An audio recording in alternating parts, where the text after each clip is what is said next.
What's going on, Lions fans? Welcome to the Pride of Detroit PODcast prime time show today. Basically having a little bit of a later show this week, but also a little bit early because Jeremy's going to be flying out to the Combine, which is a little bit of a tease for what we're going to be talking about on this episode of the PODcast. I'm your host, Miko. You can find me over at Twitter at the Miko Scott, and this is your go-to place for all things Lions related. It includes news, updates, analysis, and so much more. I am joined once again by my amazing co-host. First and foremost, we have your senior editor over at prideofdetroit.com, Ryan Matthews at Ryan_POD. Ryan, how we doing? How's checking Slack going for you? It's going just fine. Keeping a healthy work and social life balance, Miko, as always. How are you? I'm doing well. I found out today that apparently using emojis to react to people's messages is not the appropriate way to communicate. So I will make that as a to-do list as to get better at my job to basically maintain that healthy communication and balance here at the workplace. We're also joined by our editor-in-chief over at prideofdetroit.com, Jeremy Reisman at Detroit Online. Jeremy, how we doing? Good. Healthier, ready to spend a week in Indianapolis and pretend I'm an NFL draft expert. That's what we all do at home in front of our computers whenever we're doing mock drafts. So I feel like you're just getting an opportunity to do it in person. So that's good. Right. What I'm hearing is this is actually a big cosplay event. Why don't NFL people just admit to being into cosplay? Listen, I would not object to that qualification of what the NFL Combine is. There's a bunch of people cosplaying as Mel Kiper. Gross. I think everybody should absolutely do that. I think more people should just show up to the Combine with Mel Kiper, as Mel Kiper as in cosplay. That would be perfect. I think it would make the whole event just come alive a little bit more.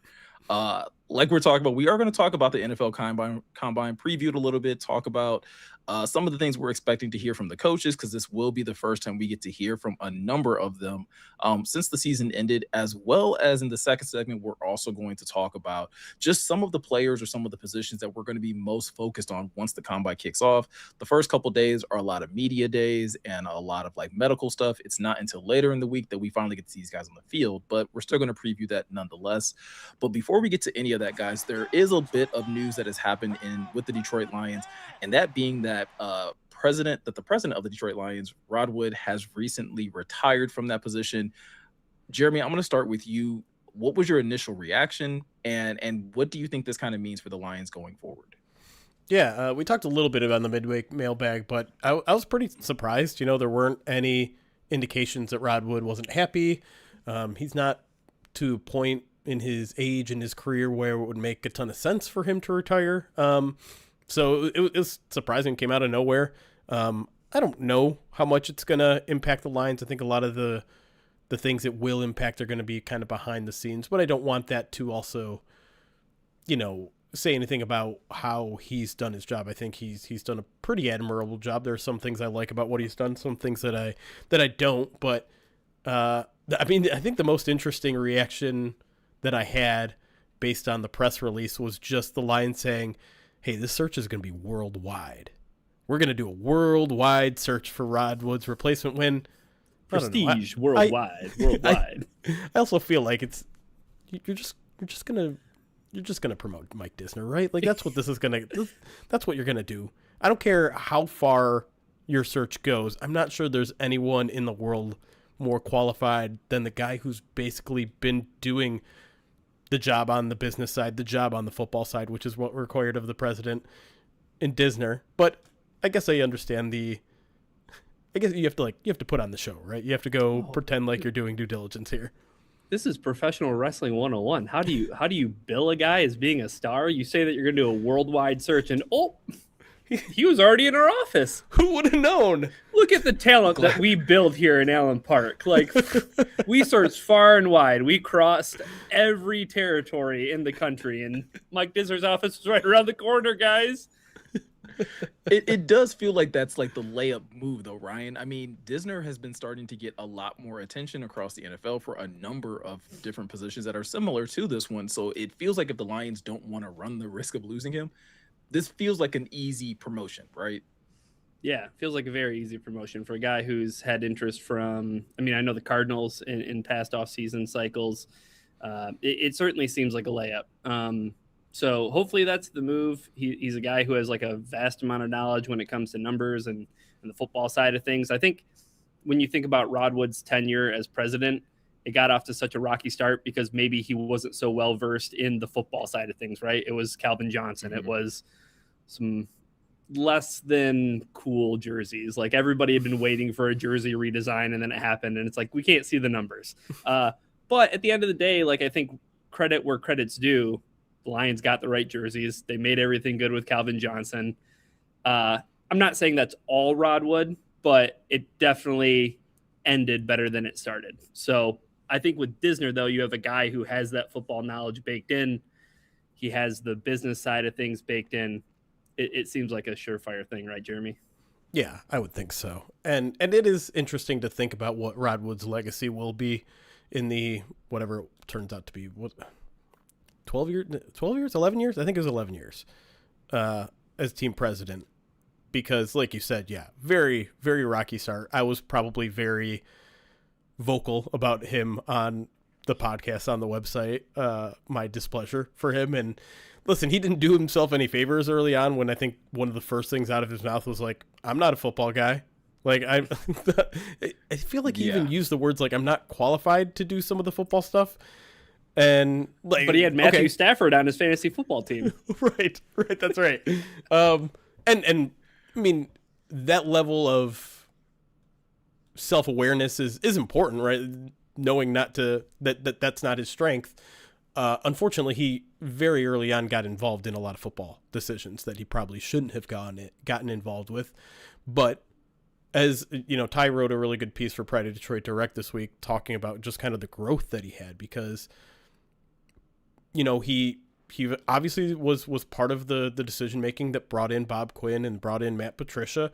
You know, they hired a firm, they hired Ernie Accorsi, they basically listened to Ernie Accorsi, and it was a terrible process, right? They didn't interview a ton of players. They just kind of like let Ernie Accorsi be the team president and say, you should hire him. Okay, he said we should, let's go do that.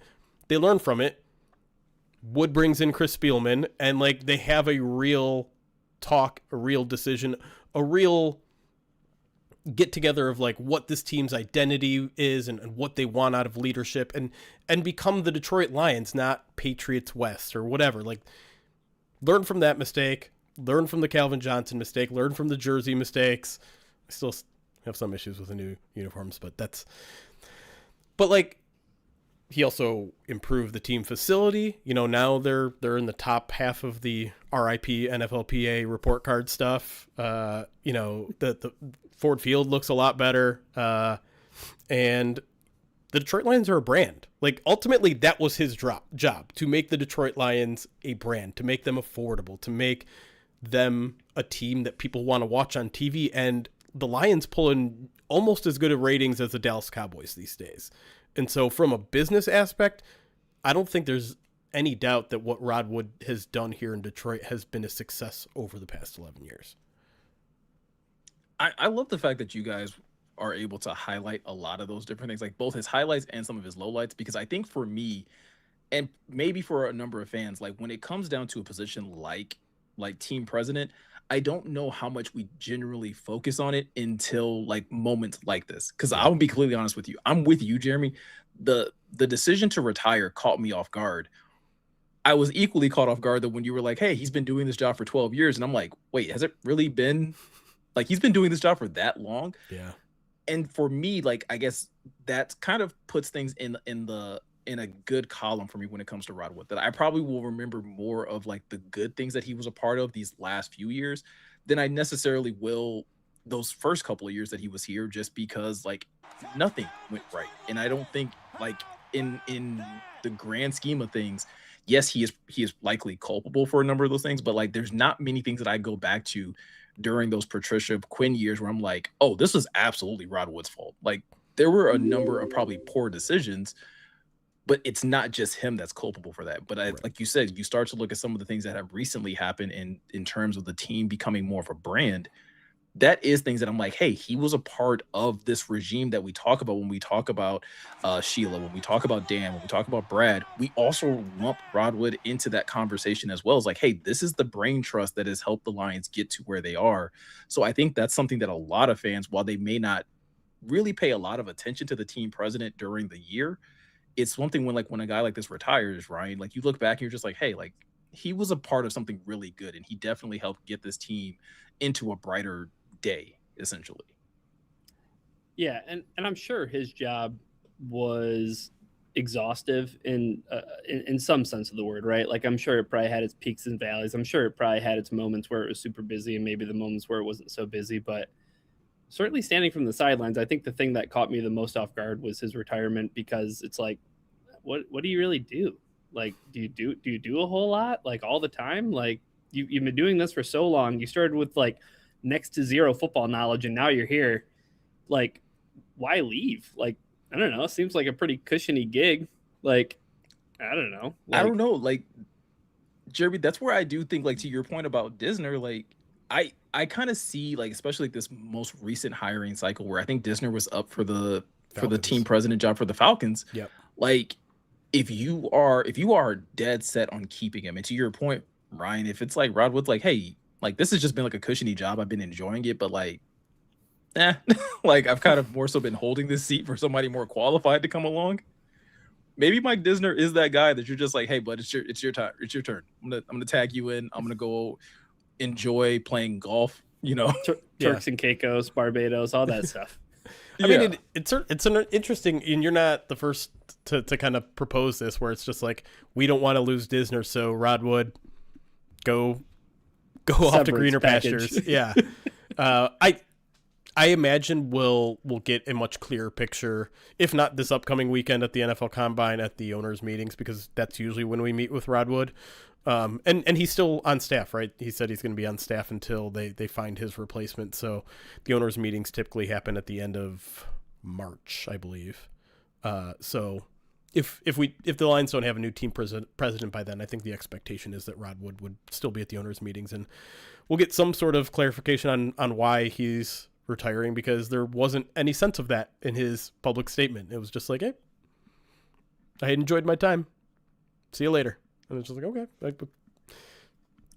He ended his tenure as if it was like an internship. Like, I served my time. I'm good. I gained enough experience. The one thing really quick that I feel like deserves to get mentioned here, because I know there are a lot of Lions fans out there that are hurting because of Rod Wood, particularly when it comes to ticket prices, and it's a hard thing on how to know how to feel about that sort of thing, because one, that's more than a Lions problem, right? That's an everyone problem. But Rod Wood fell into the trap that I think a lot of NFL owners are falling into, which is, especially when you're building out and adjusting stadiums, you're putting an extra effort on the suites and getting the suites sold and expanding the suites. And it's the one thing that I find really frustrating as a fan, because you're taking away seats from fans that are going to be loud, fans that are going to be loyal, fans that are going to show up even when the team isn't good. For a lot of people that go to Lions games for a social status, right? Like that's why they're there. They're not going to be the loudest. Yes, they've got the deepest pockets, and yes, I understand a lot of times that's what's most important to some of these owners, but that's the one thing where I wish he would have done a little bit better. I wish he would have been a little bit more football and a little bit less business. And again, I understand that's the business of football, and he's far from the only one doing stuff like that, and certainly far from the worst offenders at that sort of thing. But to those that probably are saying sayonara, I'm glad you're gone, I totally understand that as well.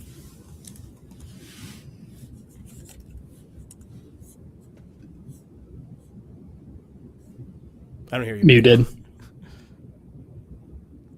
My bad. With that said, I agree. I think with that said, how about we switch gears a little bit and talk a little NFL Combine? Because I think that's the next group of people that maybe won't have a lot to say maybe about the Rod Wood situation, but I think at least have a lot to say about where this team is going as a football team. And it starts at the draft. Jeremy, I'm going to start with you. What are some of the questions that you kind of have in your mind when it comes down to when you're able to meet with Dan Campbell for the first time? Well, I mean, there's a lot, right? I think the first thing on the menu for me is coaching staff. We don't have the full coaching staff yet. I kind of expected it to be announced by now, and I'm a little bit surprised that it isn't.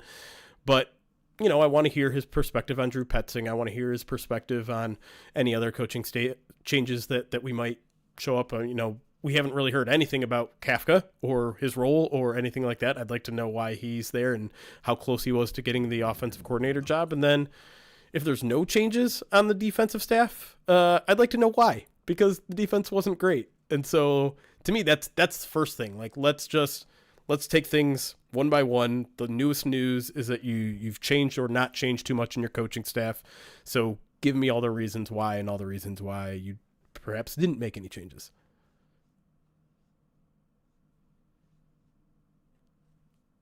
Ryan, how about you? Is everything working right now? Yeah, you're Does this better. sound okay? You're Okay. Yeah, cool. you're better. All right. We're talking about the combine, right?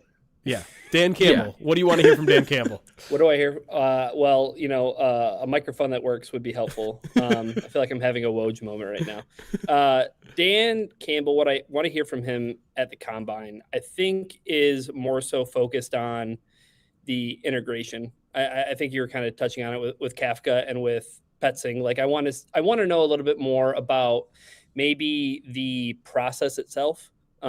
Like, what were his sort of priorities? Because we heard what Brett Holmes's priorities were. And I think to hear more about just the people that they interviewed, and maybe it might be more interesting to hear about some of those other candidates. And I mean, like, what about David Shaw, right? Like, David Shaw got an interview.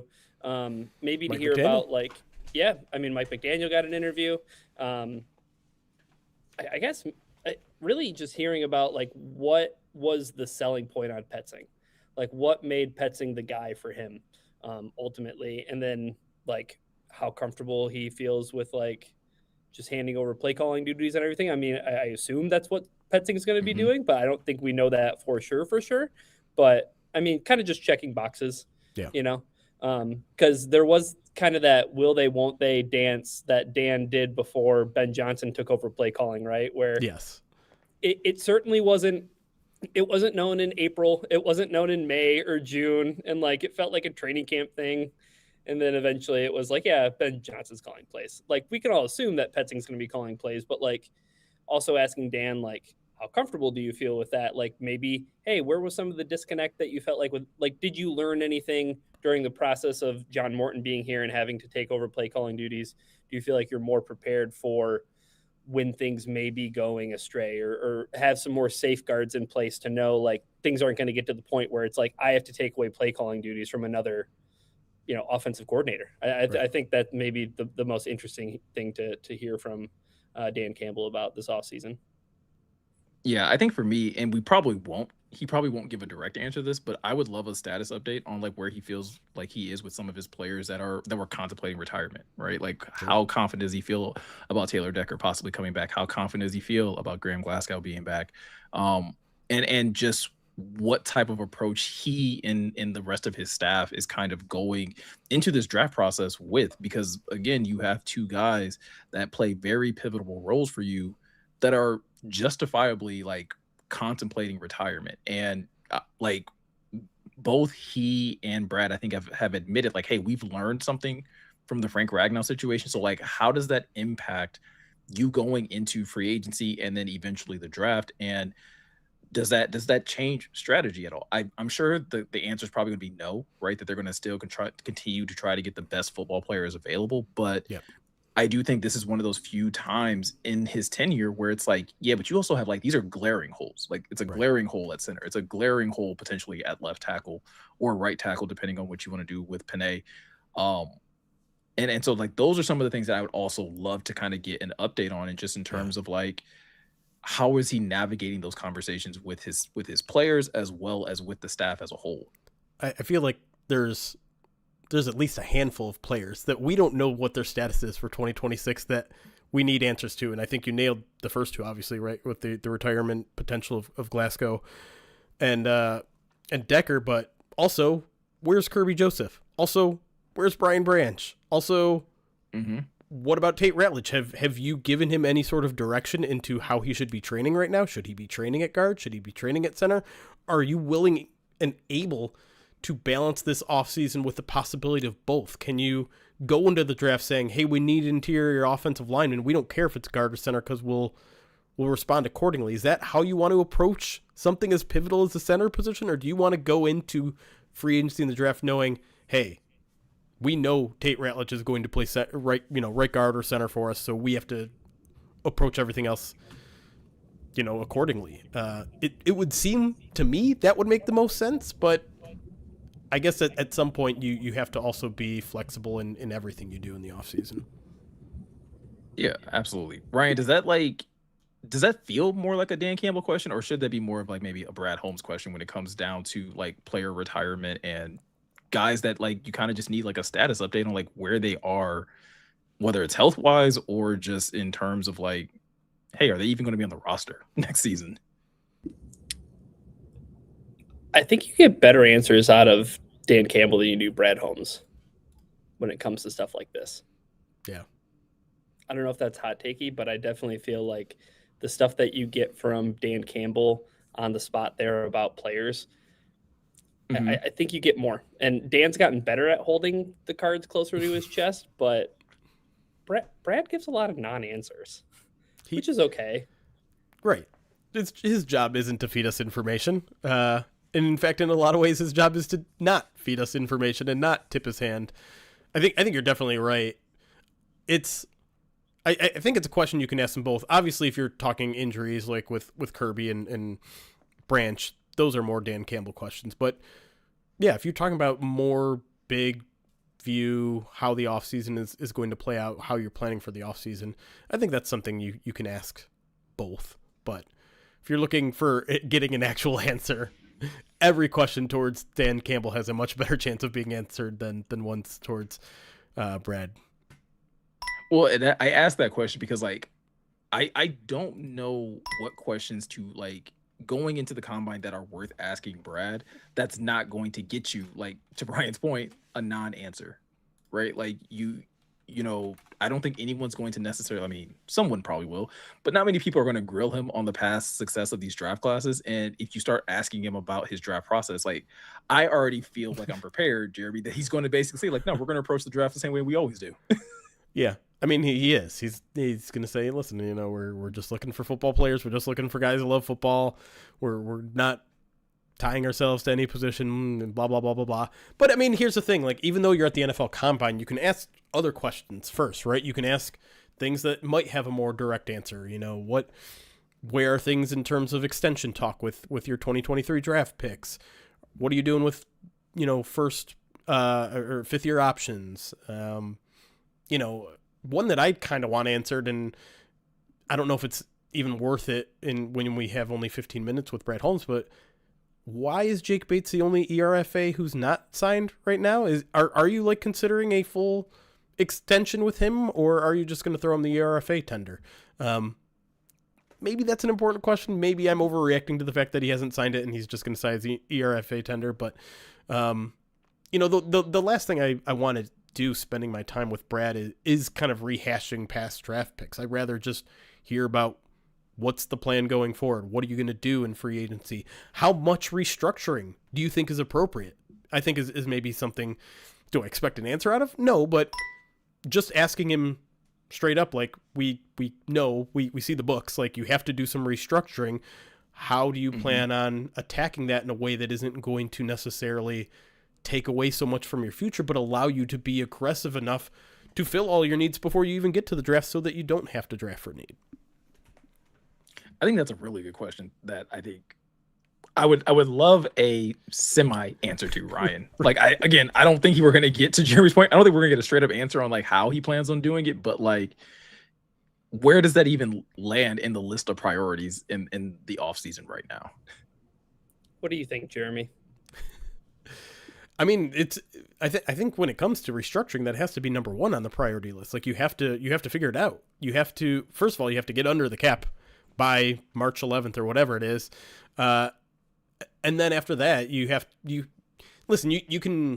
play with the numbers a little bit if you go into free agency thinking, we're only going to use 20, 30 million. And then you're like, well, we have this opportunity. We need another 10 million. Well, then go restructure Panay or go restructure Amon-Ra.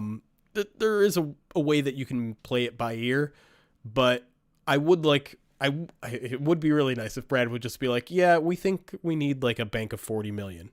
Like just getting some sort of answer like that would certainly be nice. Not going to happen. Not going to happen at all. But yeah, I don't know if it's too insular, if fans don't care too much about it, but even just asking him something like, hey, are you comfortable giving Jared Goff the full simple restructure, like going full, changing that full $55 million salary into the vet minimum of 1.3 million and freeing up over 40 million in cap space? Is that something you're comfortable doing with, given your cap space down the line, given your comfortability with Jared Goff being on the team, being under contract for at least 2 more years, likely more?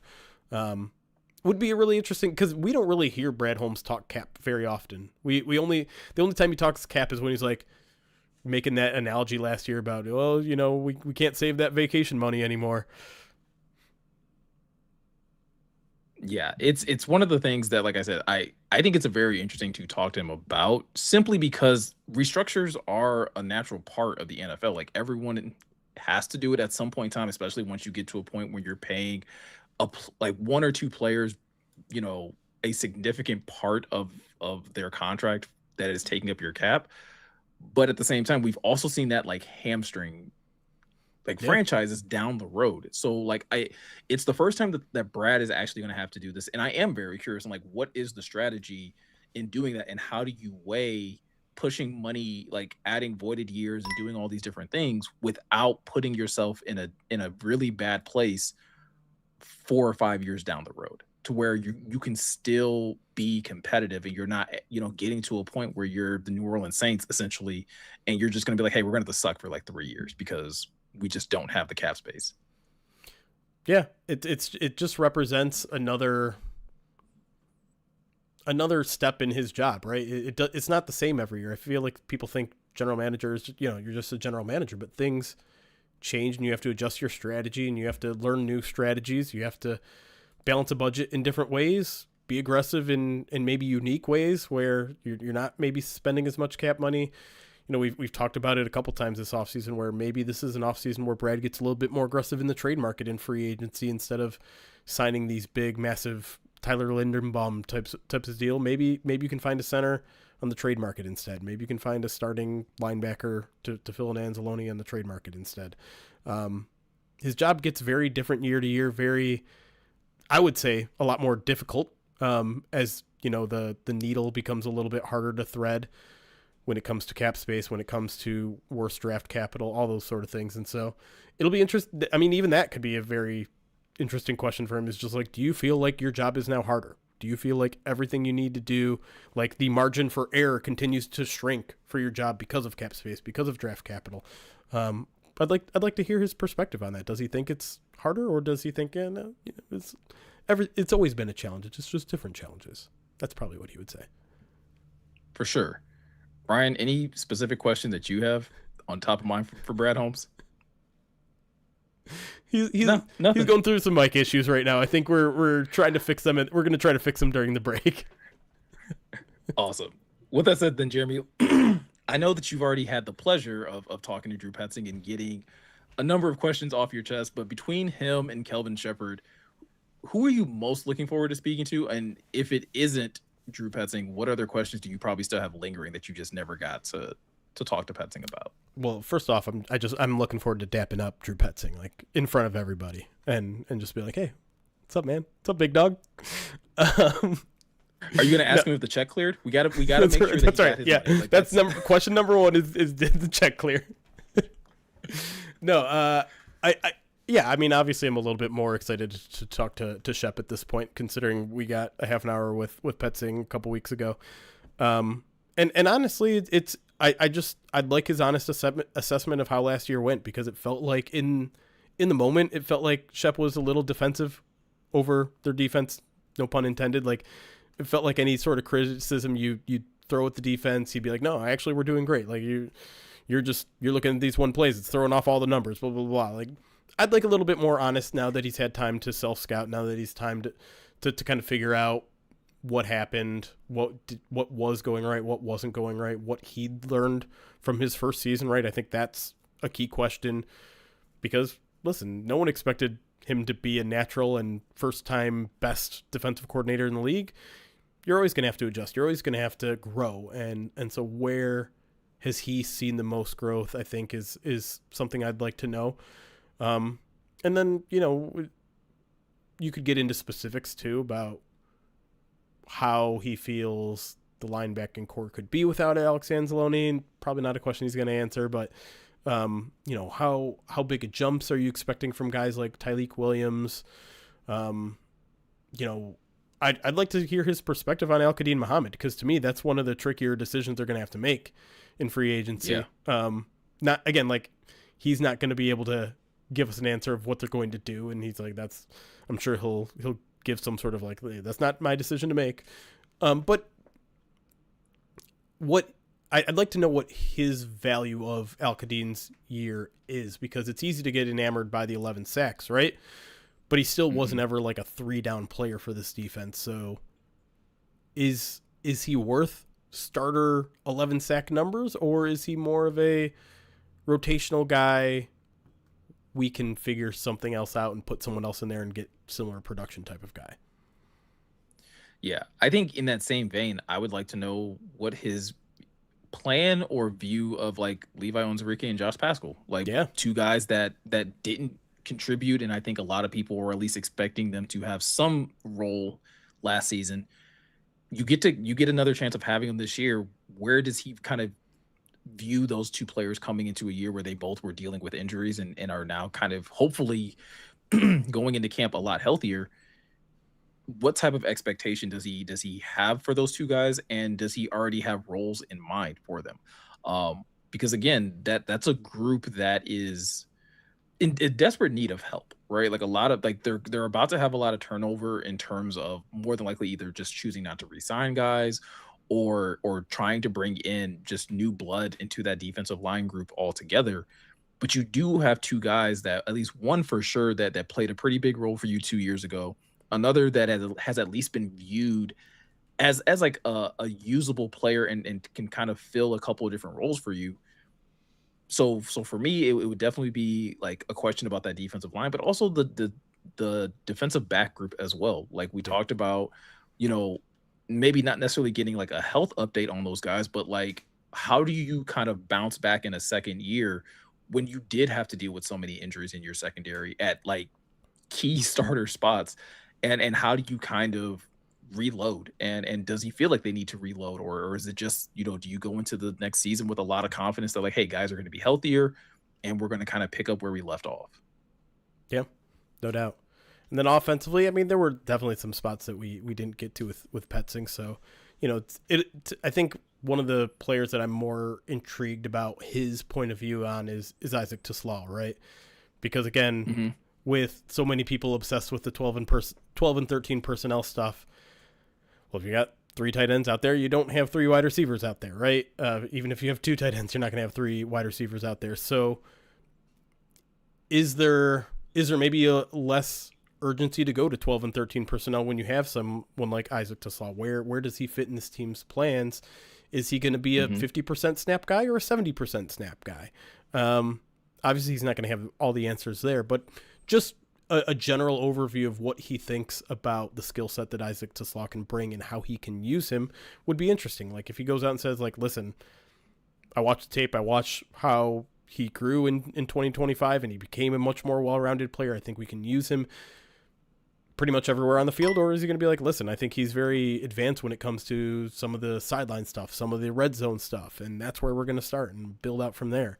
It'll be interesting to just kind of see what he thinks of him. And then, the other thing, and I meant to talk to this when we were talking about Holmes and Campbell is what about David Montgomery? Like, where are we there? Because it seems like things have turned for the better.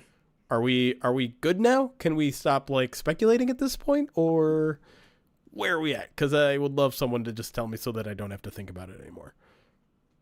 Yeah. I will build on your Isaac Teslaw point and say like I would love to hear Petzing's viewpoint of like the receiving group as a whole. So Yeah. that like I mean, you know, again, what do you think about having the weapons of a Jamison Williams and an Amon-Ra St. Brown, and what type of challenges or you know what kind of challenges do you think you can create with against defenses with those two guys?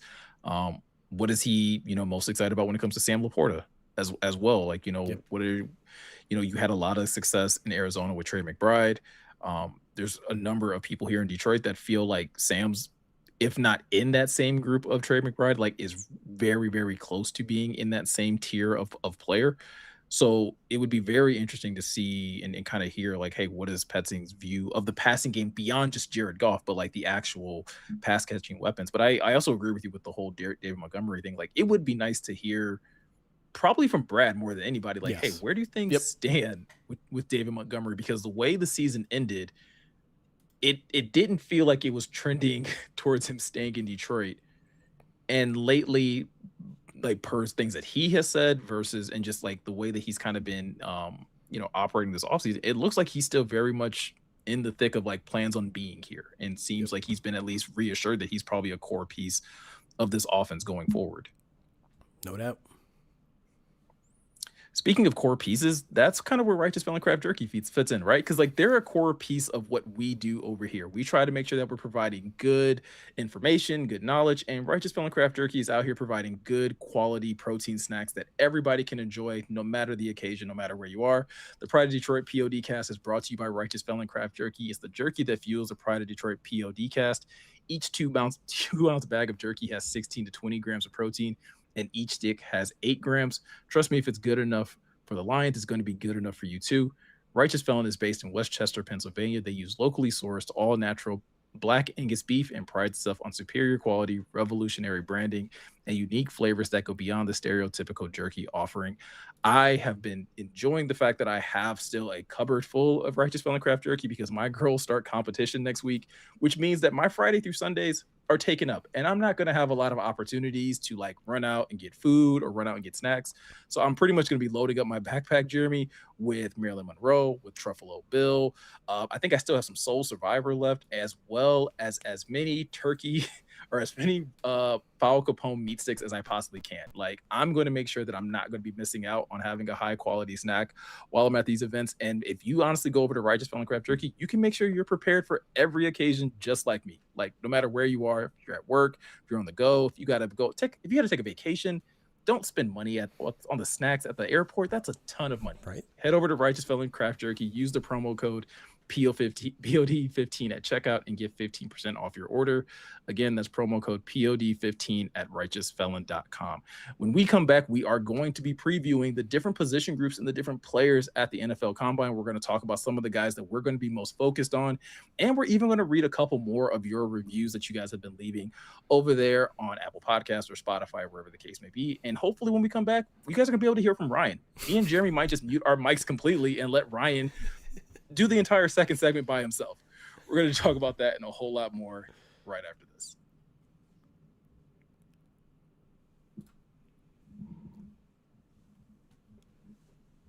Hi, buddy.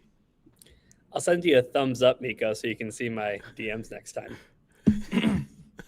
I feel like it's not going to be a thumb. So your mic is fine now. So I don't know what keeps happening. Like you just get extremely loud and we can hear an echo. Well, so right now it says that my mic is my laptop.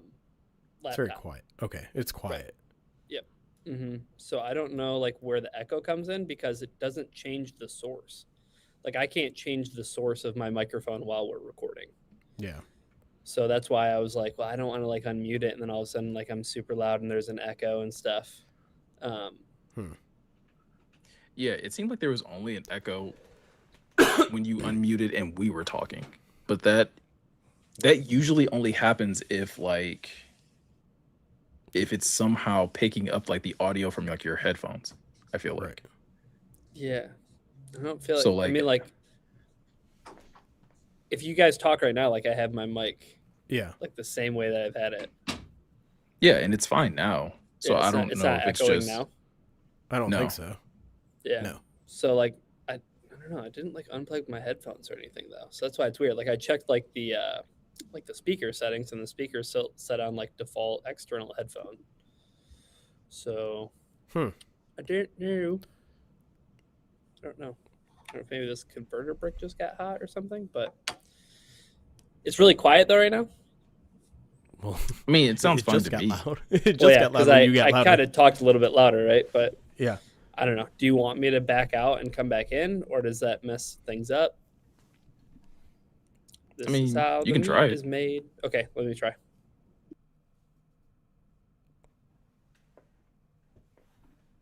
Now the screen's all messed up. But this would be a good opportunity for me to read through some alerts, I think. Well, wait. Yeah. Oh, now we're screwed up. Now I'm in the wrong place. Okay. But I'm still in the right place. So now I have my microphone connected. Okay. Does it Okay. sound way It better? sounds clearer It sounds clear. It sounds good. to me. Yeah, so it sounds good to me. Now the thing is I'm leaving it unmuted. I'm seeing if I get any feedback. 'Cause, Okay. like, the speaker's still the same. I don't know what happened. It kept, Thanks, it Steve kept going back and Jobs. forth. It's weird. All right. Let me get through some alerts. If it happens again, we'll let you know. Fire me. That's cool. Let's do that. Whoa. Relax. The Pintar, 28 months, says, so grateful for my Dan Jackson amount of time with this crack team. Dang, Dan Jackson's already the 28 in Detroit, huh? I guess I can't. He took it from Adrian Peterson. Oh, Lions legend. Lions Adrian legend. Peterson. That's right. When you said that Rod Wood has been here 12 years, I was like, your math is so wrong. And I was like, oh my Nope. God, 2014 was 12 years ago. Yeah. Yeah. I'm like, oh, dang it. It's wild. Those, like, that time period of like the Patricia years, like I only think of like him and Bob Quinn. Like nothing else matters. I don't like. Did Sheila take over at that point, Sort or of. was Martha still in charge? I feel like Sheila officially took over After those were hired, right? I think Sheila after they firing- were hired. Yeah. Sheila, Mhm. like, Okay. Sheila's first big move was firing everybody after Thanksgiving, right? Yeah. She's done pretty well, for being honest. Her track record pretty good. Pretty Yeah. good. Pretty good. Lions Royal TS, have y'all thought about running one of those GM off-season simulators for a podcast? I've gotten a lot of suggestions for that. I don't know if we have time for it. And I mean, maybe I feel like it would definitely work visually. I'm not sure if it would work audibly. But have you guys seen that where like you can literally do everything? Like you can adjust contracts, you can cut, you can sign, you can trade. I want to have say not I've heard seen of it, but those. I don't think I've seen. But I don't think I've seen it. I haven't played around with it at all, and so part of me doesn't know if I can trust it or not. Because part of me, I don't know. What is it part of called? me is- I don't even know. I've just seen a okay. couple people like DM it to me. Some guy made it. I don't know if this is like. There might be a couple of them at this point, but I'm wary of those sort of things in the same way that I'm wary of like mock draft simulators, because you can like game the system. You can learn when players are going to go and build out your ideal draft. And I'm assuming in the same way you can sign certain people to certain contracts that may or may not be fair. But I don't know. Like I've never even tried it, so.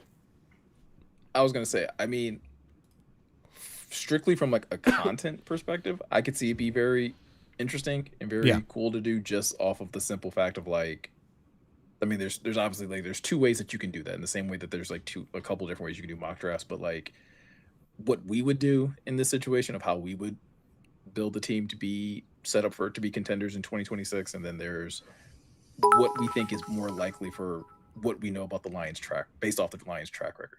Like who types of players that they would target, you know, things of that nature, and just kind of see how it works. Yeah. I'll play around with it at some point. Maybe in my Airbnb in Indianapolis. All right, Junk Trunk, thank you for the 42 months subscribed on Twitch. Says FTB. Just a random FTB in there. There's never a bad time for an FTB, I guess. The Indiana Bears? No, never. JC, thank you for the 27 months. Says can't wait for your post-combine mock draft. Ooh, boy. You're going to have to wait a long time. So you better start being able to wait.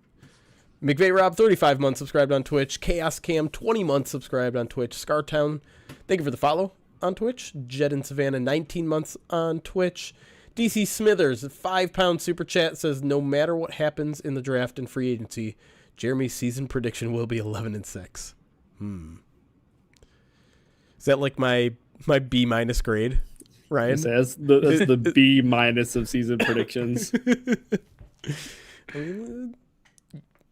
If I had to pick right now, it might be 11-6.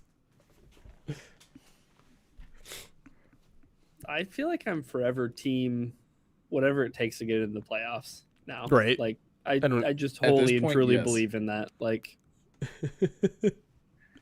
Yeah. I mean, yeah. At this point, I think I'm team, like, just get there healthy. Like, I don't Right. care what the record is. If you're healthy, I'll be way more excited. yeah. Fair.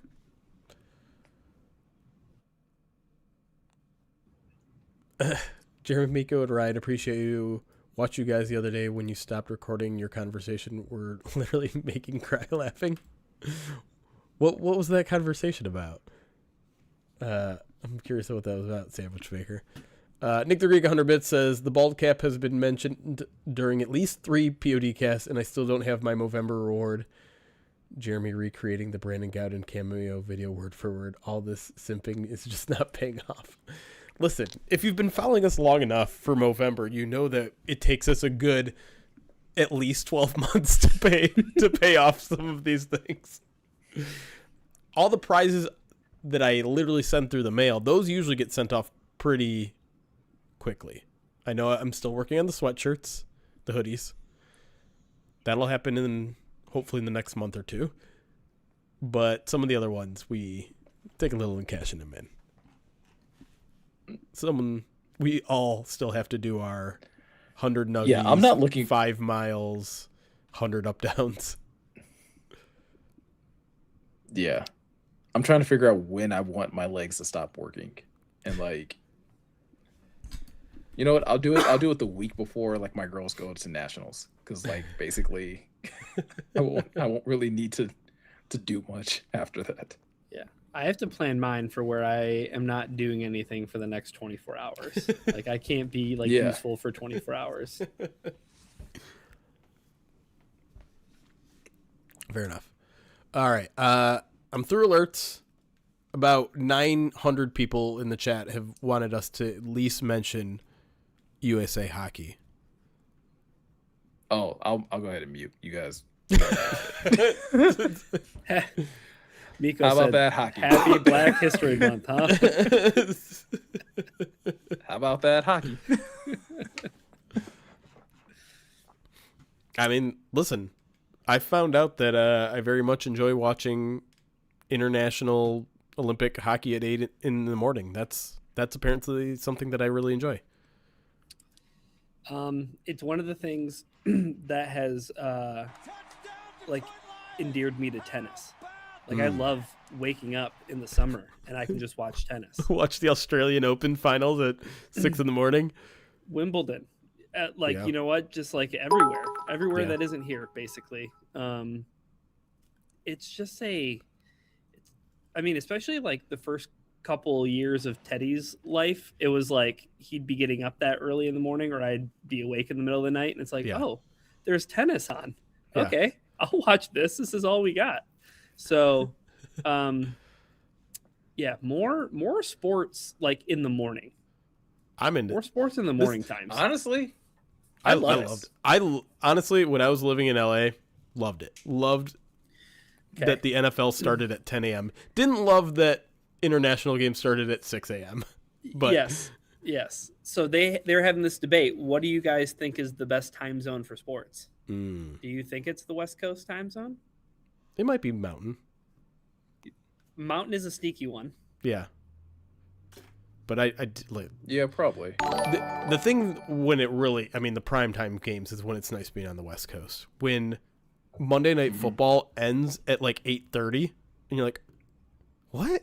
I still got like 2 hours before I usually go to bed. This is awesome. Yeah. I think we can all agree, though, that like East Coast time zone is the worst. It's brutal. Yeah. It's the worst. Like, it's nice on the weekend, but like during the week, like especially for like basketball, like it's just like it's terrible. No one wants to stay up, like unless you're a diehard NBA fan or a diehard West Coast team. Like, you're not staying up to watch any of those games. Man, all the nights that I had to beg and plead and bargain and barter with my parents so that I could stay up and watch the Red Wings play the Calgary Flames, or it goes to like double overtime. Yeah, and it's or the 1 Pistons a.m. play. Yeah. It's oh my gosh. Yeah, I remember it was summertime, so at least I could get away with the Igor Larionov. The triple overtime, right? It's like the start of the third overtime. I think that's right. From the O2 finals. But anyways, you want to talk about... I mean, speaking of overtime. Well, yeah, I mean, that's the big takeaway for me. Like, I'm super pumped. It's awesome that USA won. Like, but it was truly David versus Goliath. You're going to be sticking the mud here? I am going to be sticking the mud that we were all robbed. Like, I think we all got the ending that we wanted, but I don't think we got there the way that game deserved it to be played out. I think that game deserved more 5-on-5, even though, albeit some of the best moments of that game were Canada on the 5-on-3 and USA killing it, and Canada having the 4-minute penalty and them killing the majority of it, and then another power play for Canada. Like, that highlighted and that brought some of the most like entertaining moments of the game. Yeah. So I guess I could see the argument that, like, okay, yeah, just have it be a 3-on-3, have the game end sooner rather than make it like a slog. Like, it could be like a double overtime game or something like that. But like, I don't care. I want that. Yeah. Like, I wanted more of that. When it ended, it was like, great, we got to the ending that we wanted, but it felt like there was a piece missing. I do love 5-on-5 overtime hockey. I do love double and triple overtimes, and I know. I feel like it just made sense just for the gold medal game, because I saw you having this argument on Twitter, and I think I agree with you. Like, the reason you go to 3-on-3 overtime is pretty much only one reason only: to end the game quicker. Expedite, yeah. And I get that for round robin play. I even get that for everything that in the actual elimination rounds that isn't the finals. Totally get it.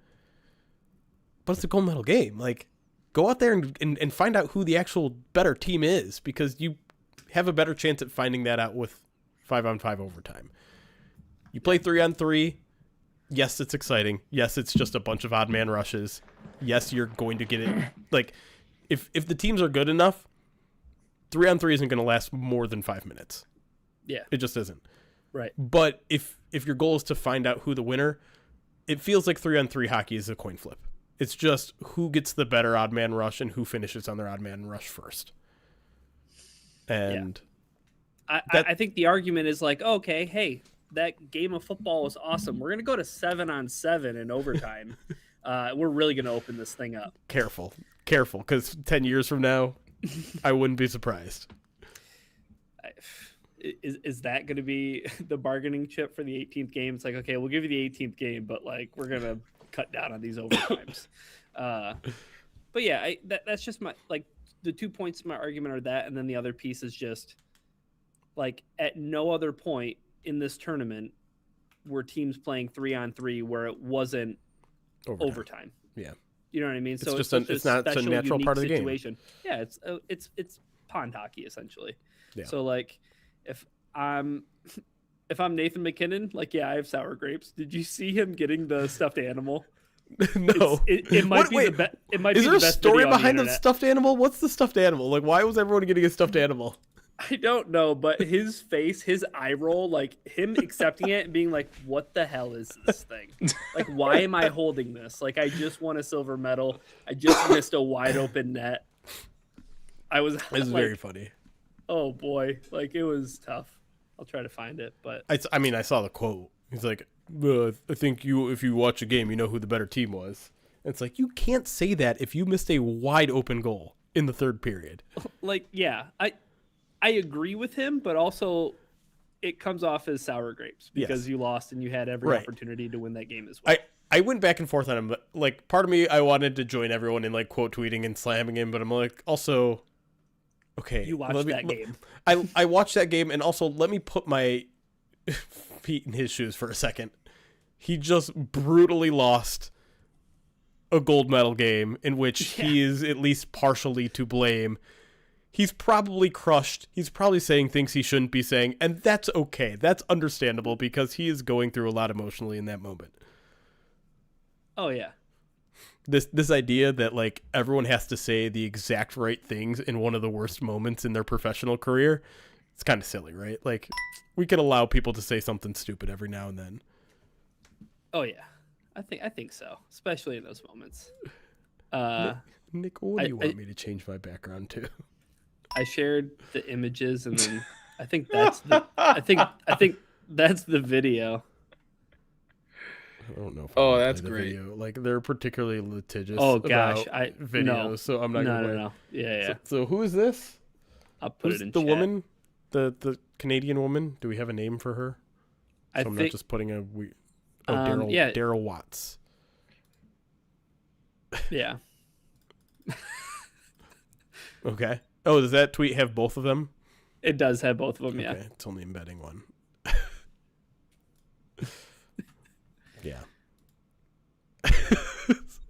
Hers is a little bit better. Okay, but the video, and I know you can't play it, but like the video for him is way better because it's like you can see the eye roll and the absolute disgust. It's just a big polar bear? Okay. Very weird. It's very funny. It's like, hey, you just lost in overtime. You were upset. Here's a Beanie Baby. Like what? Who thought that was a good idea? And how long have they been doing this? Okay. Nick, I'm going to have to figure out a way to make that my background because as you notice, my background is very narrow. And so... It's awesome, though. I assume you just want me in the background as that, not everybody? Well, all right. Let me try to make it work. I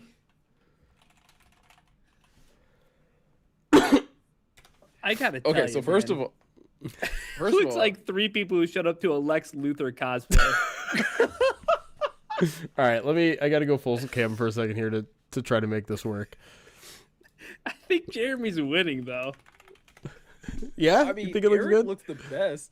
I think it looks great on Eric, but again, he has the beard. The beard makes it that much better.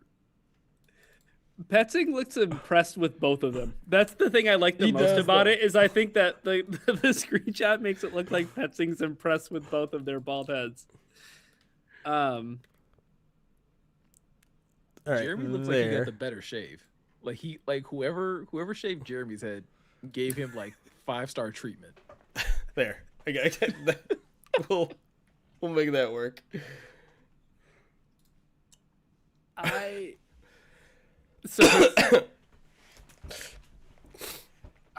Dude. Wow. All right. That was good. Okay. I mean, at least you know you wouldn't look weird with it. Like that's a yeah. great. This doesn't look weird? Ooh, I don't know. I don't like it. That looks. I don't know. It makes me feel gross. No offense to bald people. I've always had a luscious head of hair.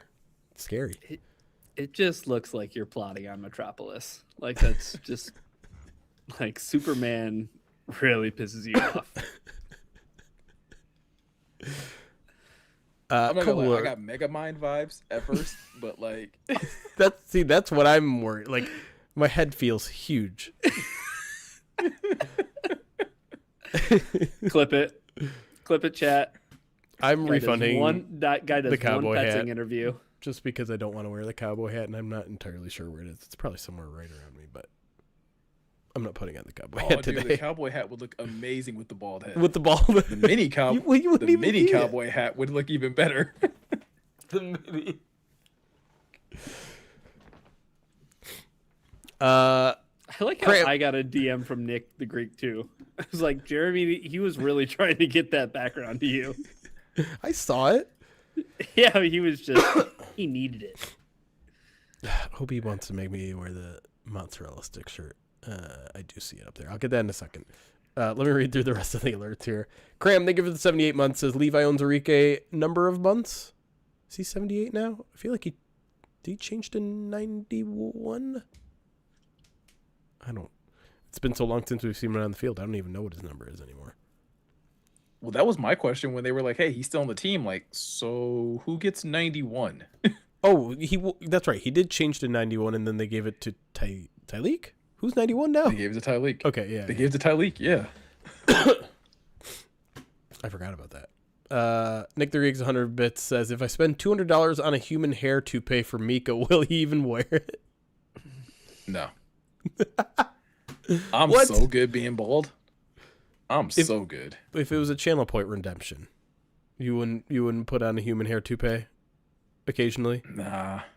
I forgot that Onzarike gave up 91. That's right. Yeah. Attila Hun, $2 Amar. super chat says, thoughts on Braxton Jones as a free agent pickup? Bears, right? Mm-hmm. He was one of those guys where they're like, we're not sure if he's even going to start, right? We got hurt too, though, right? That sounds right.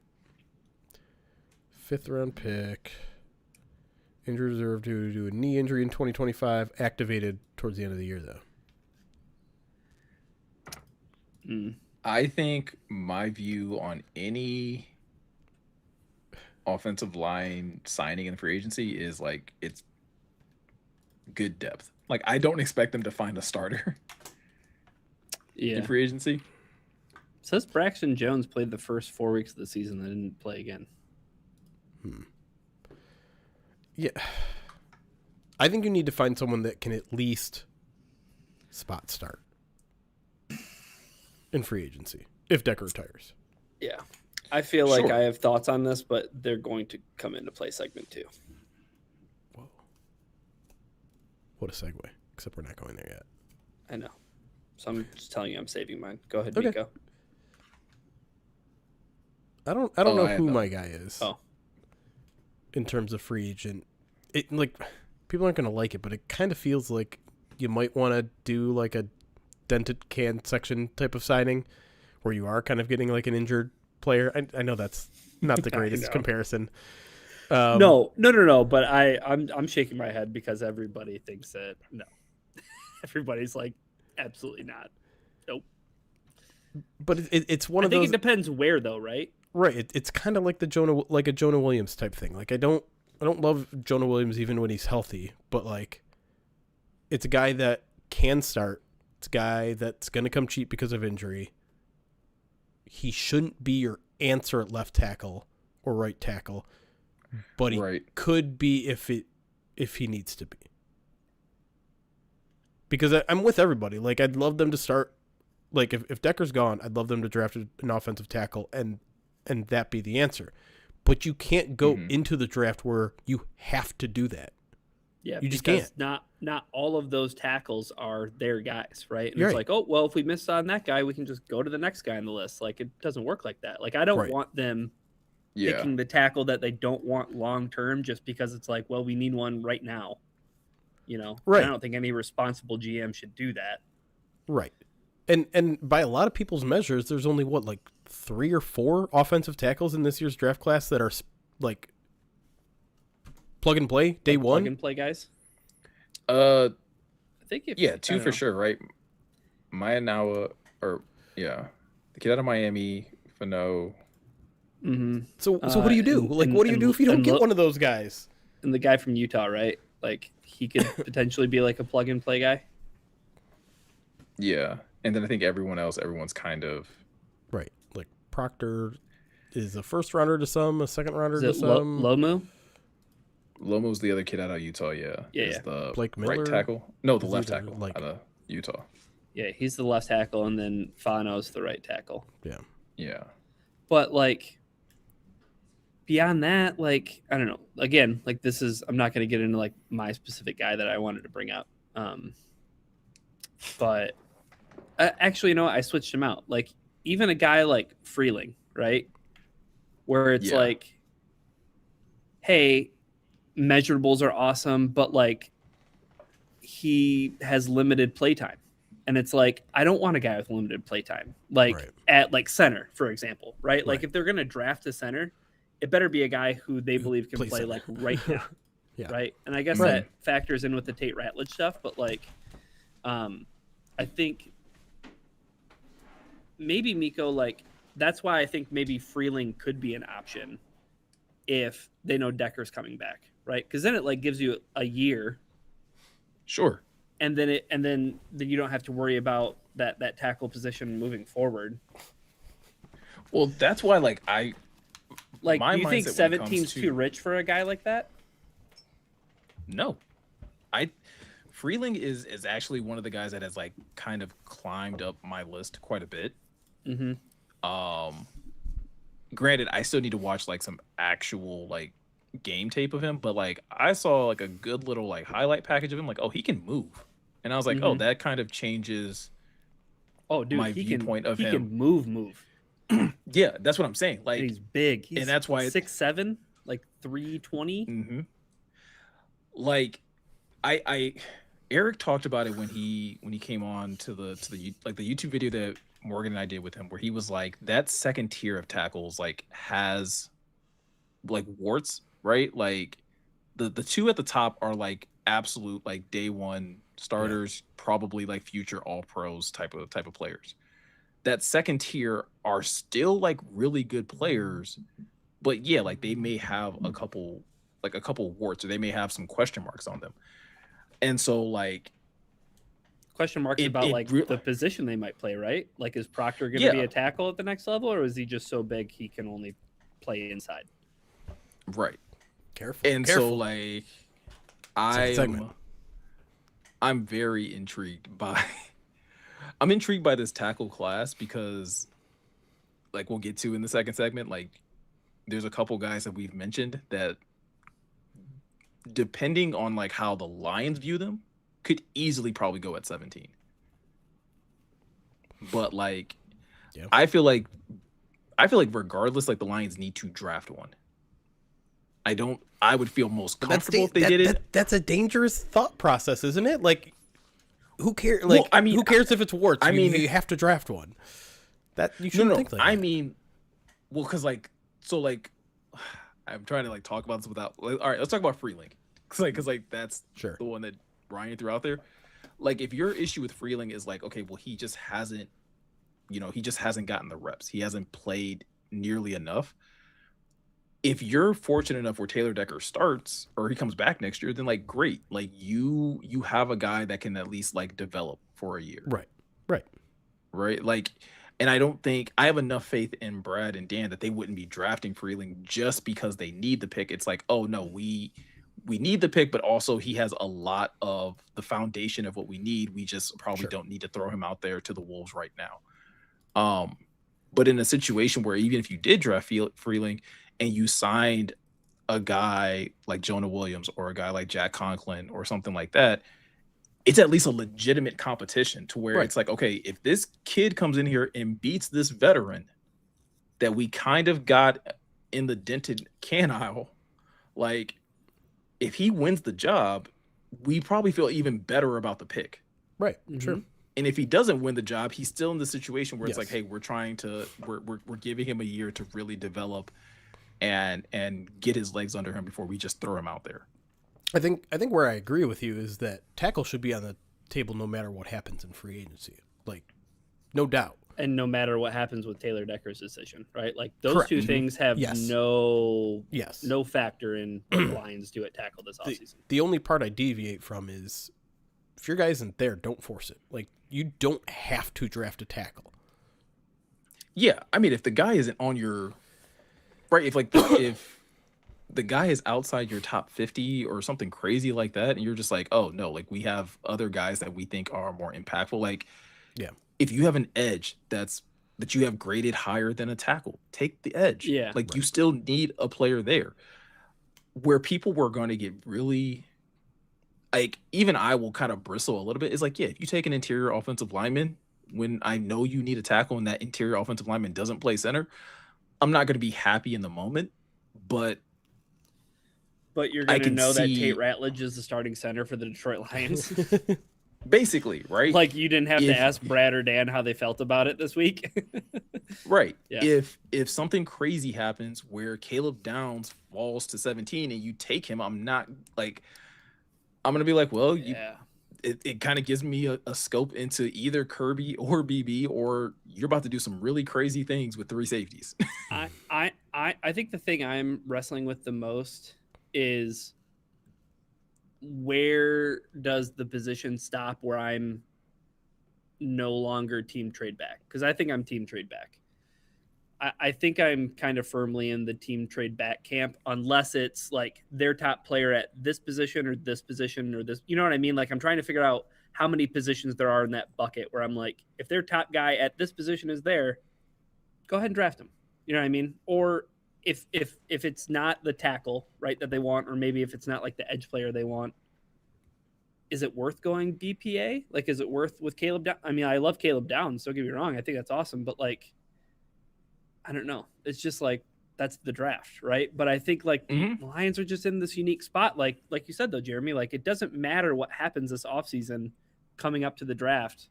None of that stuff matters when it comes to figuring out the offensive tackle position, right? Yeah. It's going to be a long-term need no matter what. Unless they do something way unforeseen, trade and extend for someone. Yeah. Offensive tackle is going to remain a long-term need. Their job this offseason before you get to the draft is let's make sure we have a starting capable guy so that if the guy that we want as our long-term offensive tackle is there, we can take him. But if he's not there, then we don't have to take the position. But if he is there, yeah, say, hey, Taylor Decker, I'm back. One more go around with the boys, right? Great. You got if they go offensive tackle at 17, this fan base will, I think, burn things to the ground. You think so? I don't think so. I think they'll be man. very upset. They'll be very, very upset because they didn't pick their edge player. They didn't pick Some will be for sure. I mean, you know what I mean? it's draft night. There's going to be a large contingent of people that are going to be upset no matter what. But I think that based on what happened last year with Tyleek, yeah, like, but it's like but based on what you're happened, going to draft a first round pick for the second year in a row, and they're not going to get maybe any playing time if Taylor Decker's but back? don't you think the perspective of the Frank Ragnow situation is enough for people to be like, okay, they're being proactive. I get it. From a bunch of people who are being reactive, are they going to appreciate somebody being proactive about something? No, I don't think that they will. I don't think they'll sit back and be like, well, how do we get what? that Frank Ragnow mess? I give Lions fans more credit than you do. Are you sure? I agree with you to a certain extent, Ryan. Like, I do think people will be upset in the moment. Dave from because- Roseville will be upset, Miko. Dave from Roseville will be upset. Well, because it's going to be the whole, like, Brad doesn't value edge, da-da-da-da-da. But, like, for me, it's really going to depend on the player. Like, if Taylor Decker comes back and you take a Caden Proctor, I'm still going to be excited because, like, that's a dude that I think could potentially win a guard spot for you, even if he doesn't play tackle. Right, but he'll be playing in year one. Like that's what I think is the difference. Yeah. But I mean, like, but I think that would be the case for any of the, like, offensive, like, I one of the things that I truly believe Dan when he says it is like, hey, we are going to try and put the best 5 guys out there. So if they take another tackle, like, that doesn't mean that, like, one, like, yes, they're more than likely giving the job to Taylor Decker, but, like, hey, that that tackle they took at 17 is probably going to compete still to see if, like, hey, is he better than Decker? And two, they're probably still going to try him out at some of the guard spots because I think both of your guard spots could potentially still be up for grabs in camp, like in terms of competition wise, especially if you're talking about kicking Tate to center still. I was going to say, I think only if you're kicking Tate to center. Yeah. Okay. Yeah. So however you want to like slice it, Right guard like, is Tate Ratledge. Sure. Unless but he's I think center. like left guard could absolutely be up for grabs. Could be, but don't you feel like it should be up for grabs between Mahogany and Miles Frazier? Sure. I'm just saying that like if you still took a tackle, like to Jeremy's point, like you're drafting a tackle, even with Decker coming back, you're still drafting a tackle for the future. Sure. You can still let that tackle compete for guard and be like, hey, like we're just gonna see. I think it depends on the prospect, though, right? Like, yeah, that's fair. I think that's fair. I'd buy that for $1.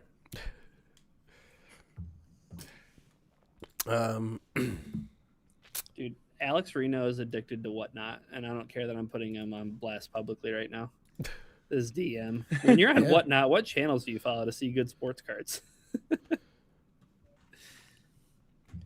This is exactly what I warned what was going to happen. You guys thought I was yucking people's yums in the line Slack. Whoa. Say anything I was about like, no, I'm just worried that this is going to lead to an addiction, and you just confirmed my worst fear. Alex will take care of himself. He'll self-regulate. I don't think people that like collect cards are very good at self-regulation. It kind of peaks and valleys, Miko. Kind of peaks and valleys.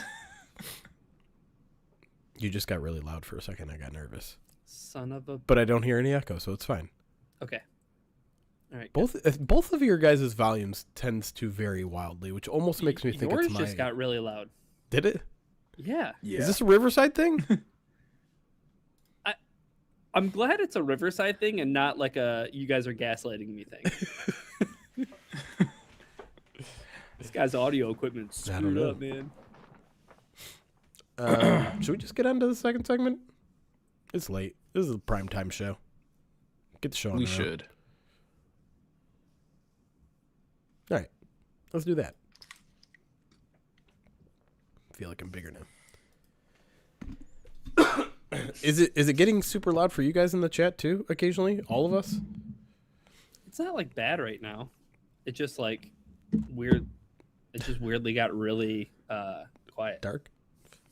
Not really. Into the abyss? I miss only parts of LA. I miss a little bit of the weather. The weather in general is not that big of a deal, but if you're asking me right now on February 22nd, the weather, the food, I miss a lot. Let's cast them. Yeah. I think the thing I miss the most is the comedy scene, because the comedy scene was like, oh, I think if I wouldn't bet, it wouldn't be as good now, just because I feel like I'm not as into modern comedy as I was in the 10 years ago, 15 years ago.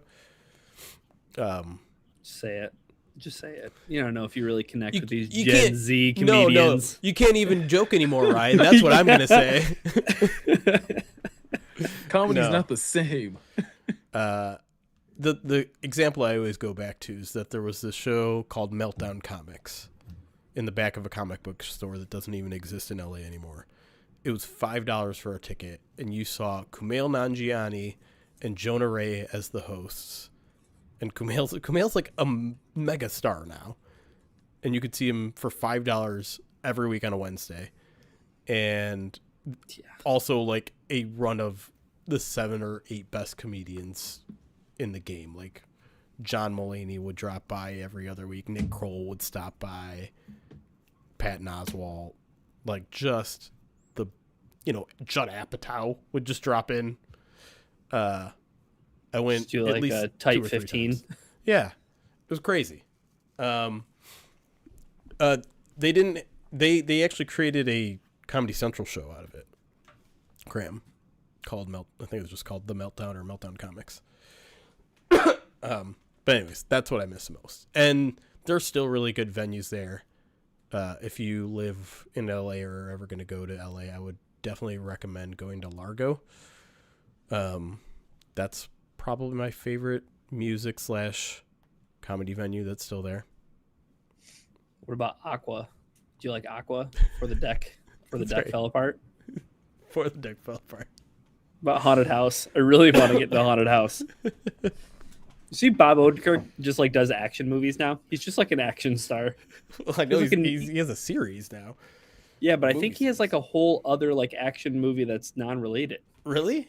I thought, That's not like- Nobody or Nobody 2? It wasn't Nobody.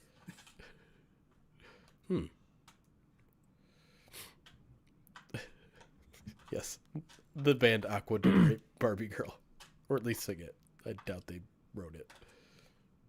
Or maybe they did. I doubt they wrote it. Shots fired. You know. Pop. You know. You know. You know. Don't you know, bud? There's Canada's really getting it. It's called Normal. He's a small town sheriff who uncovers dark mysteries after a local bank robbery. Does he do any projects that are more than one word? Like, Normal Nobody. Well, Better Call Saul because triples is best. Triples is best. But also Triples Breaking is Bad best. doubles is doubles. Doubles is nice, but triples is best. Because if all that other stuff I said is true about that, then this is true too. Sometimes I think this podcast is just for us. Like, no one else can be enjoying this. I don't. Miko, have you seen I Think You Should Leave? Have you watched it before? no. Oh. It's because he wasn't a fan of Detroiters, so he's not going to give, I think you should leave a that's chance. right. That's right. I mean, fair. that kind of is the reason. There was a Yeah. really good Detroiters Devereaux reference in the chat. Detroiters was one of those shows where like, oh, I see why people like this. But I'm not one of them. It's just not for me. That's totally fine. Like, you know what I mean? Like, there's some people who'd be upset about that sort of thing. You know what I mean? Like, you Yeah, I'm bring one like of them. one of your Yeah. favorite things. I'm just kidding. I'm kidding. Bring one of your favorite things to them, and you're like, "Yeah, this is great, right?" And it's like, "Yeah, it's just not for me." Like, I mean, I at least I think I actually watched all of it. all of Two Detroiters. 2 seasons of it. I think so. Yeah, Dang. I think I watched all 2 seasons because I just kept waiting for like it's gonna hit me at some point. Like something in here is just going to like and it was just like You're no. also like, just a little bit too young. Because a lot of the references to old Detroit commercials are probably lost on I'm you. older than Ryan. Yeah, well, he's too young too. I'm an old soul, as they would say. Do either of you remember the Oh, Farmer, okay. Farmer I get it. Jack Oh, commercials? no, that makes sense. Oh yeah. I'm an old Okay. I'm an old black soul. Like it's different. It's Well, Devereaux first. I No, don't there know were, the like, Devereaux one- first one. Like, because I feel like I didn't know do that think one I think the one thing about it though is like regionally, I think like unless I'm watching, I feel like any kind of overlap I have with that show as far as commercials go are like early morning. My mom is watching the news while I'm getting ready Yeah. for school. Okay. Because yeah. like Miko, like I shared that moment with him on Twitter where he dropped a Dragon Ball Z reference, and I was like, wow, I'm instantly running off the bus to get home and watch Toonami and only Toonami, and then probably go play outside and stuff. But like all the Detroiters references are from like 6 o'clock in the morning in my like 7-year-old, 8-year-old brain. Fair. It's so Right. funny though. Yeah. All right. We're off break. Oh, are we? Into we're off the segment. break screen. Okay. We've been off the break screen for like 5 minutes. Sorry, boss. Won't do it again. Won't do it again, boss.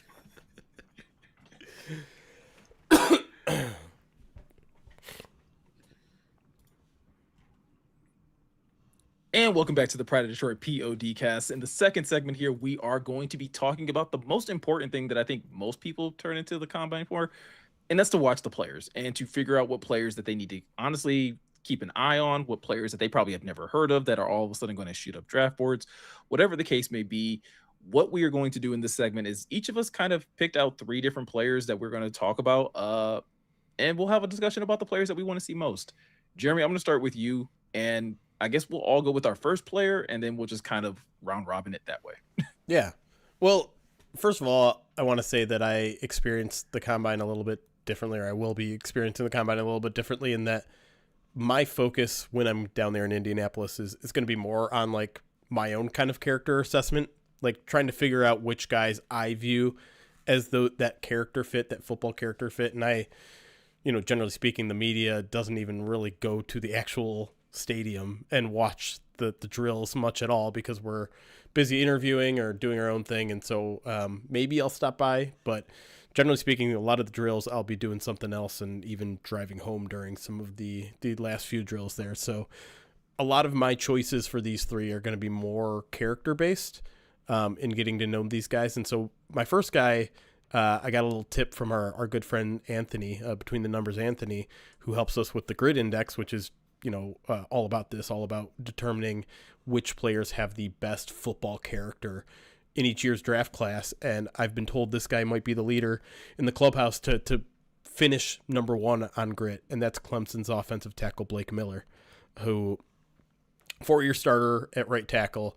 The draft experts are kind of all over the place with him a little bit.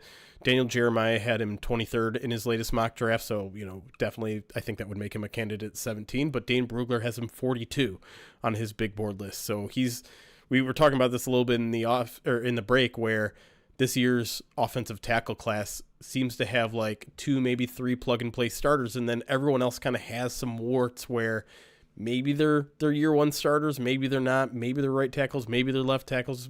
Obviously if you're bringing them to Detroit, they can deal with either because Panay can move to either side. But I don't know, the things that I like about Blake Miller is, he's that gritty guy who is going to ride a player, 8 yards into the sidelines, throw the guy out the club, land on top of him, pin him to the ground. But there's just so much nuance to the game that he still needs to build in terms of his technique, in terms of his hand placement, in terms of those sort of things. But at the combine, I think everything is going to work in his favor at the combine. He's a crazy athlete. He's 6'6", 315. He's quick. His arm length is fine. And like I said, I think the character stuff is going to, really bounce off the meeting walls or whatever. And so he's one of those guys where, like, I would like to go home and watch him do the actual drills. And I'm not talking about like the 40. I'm talking about the on-field work where he's, you're looking at how high he's playing versus, is he getting good leverage? You're looking at his hand placement on blocking sleds and things of that nature. I think that's probably where he's got the most to prove and most to earn. So hopefully he does all those on-field drills. But in terms of like the numbers, in terms of the character thing, I think he's going to have a fantastic combine. Yeah, and I think I think tackle is one of those positions that a lot of us are going to be focused in on. And Blake Miller is someone that, like, you mentioned how Anthony kind of pointed about, and I think I saw the exact same tweet that you're probably talking about where he was kind of highlighting certain players. And it's one of those things where we know that character is such a high thing on the Lions board, Ryan, like more so than anything else that they do on the field. Like, it's who these guys are as people and who they are as football players when it comes down to understanding like X's and O's, right? Yeah, absolutely. And it's just kind of wild to see like the perception of him. I know, like, in Eric's board, PFF has him as like the 79th ranked player, but then like he was in Daniel Jeremiah's recent mock draft where he went, I think it was like 23rd. Yep. Yeah, to the Eagles. So I think, to Jeremy's point, right, like after teams get a chance to interview and sit down with him, I think you're only going to see his stock increase. You're only going to see his stock rise, and you're going to see a guy who we're having this kind of discussion in between break, but this is one of the guys that you pointed out, Miko. Like, this is a guy who could potentially even play guard and compete for that guard spot, instead of like maybe being on the shelf his rookie year as a tackle. Like, there's an opportunity for him to maybe play either of those positions. So checks a lot of boxes for the Detroit Lions. 17, like, I don't know, maybe. But that's what this week, it's what this week is about, right? Like, figuring out like where these players are gonna kind of fall in line and be available for the taking, Miko. Yeah, absolutely. Who do you have as maybe one of your guys that you're going to be kind of having eyes on? Yeah, so this is another guy who I think has some positional versatility, and it's Toledo's safety, Emmanuel McNeil-Warren. He's a guy who's like projected pretty much as like a first-round prospect, sometimes below pick 17, sometimes above it. But he's an interesting guy from the standpoint that the Lions find themselves in a position they're going to be without Brian Branch, presumably for a chunk of the beginning of the season. Who knows with Kirby Joseph's future health? But like, this is a guy who maybe the Amik Robertson stuff doesn't work out during free agency. Well, this is a guy who could potentially come in and immediately compete for that spot and be like your nickel back, and that isn't something that is unprecedented, right? We saw Brian Branch do that in his very first season here in Detroit. So he's a guy who I think has a lot of positional versatility, is kind of like the highlight, but he's a run defender true and through. He's a big guy. He's like 6'2", lengthy, like athleticism. I want to see it pop up at the combine. And if he checks all those boxes, maybe he becomes, I don't know, like these guys are always weird to evaluate, right? Like, why did Brian Branch fall to the second round? May have been concerns about his size. You don't have those same concerns about McNeil-Warren, but an interesting prospect, I think, to keep an eye on. Yeah, Jeremy, I feel like whenever it comes down to DBs, like I feel like DBs, wide receivers, and sometimes edge defenders like live and die by the 40. Like, whatever you do in your 40 kind of more or less determines whether or not you're going to rise or fall in the first 2 rounds. That probably was why Branch fell, right? Like, there was this perception that Branch was slow. And I do wonder sometimes if GMs root for them to run poorly.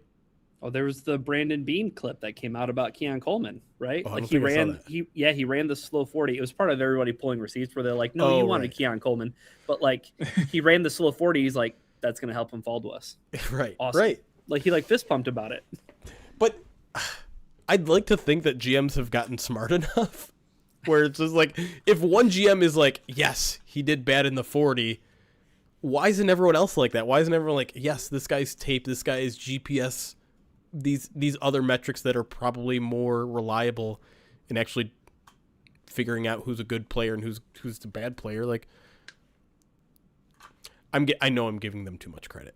I already know it. Like, as the words are coming out of my mouth, I'm like, have you seen some of the things that these dumb GMs and owners do? Of course, like, some of them. Mark Davis is still alive. Like, is he though? Miko, do you have somebody to add to the pot? Yeah, I'll also dip into the offensive lineman pot, and I'm gonna go with Caden Proctor. I'm trying really hard not to fall in love with a prospect like early in this process, but like I'm very much fascinated by Caden Proctor. And I think the combine for me could really like solidify a couple of things, because I think when you talk about the same thing with Blake Miller, right? When you talk about like freaky size, dude, 6'7", 366, but is like seen to be like and is described as like an athlete, and like those aren't just words that typically come to mind when I think 366.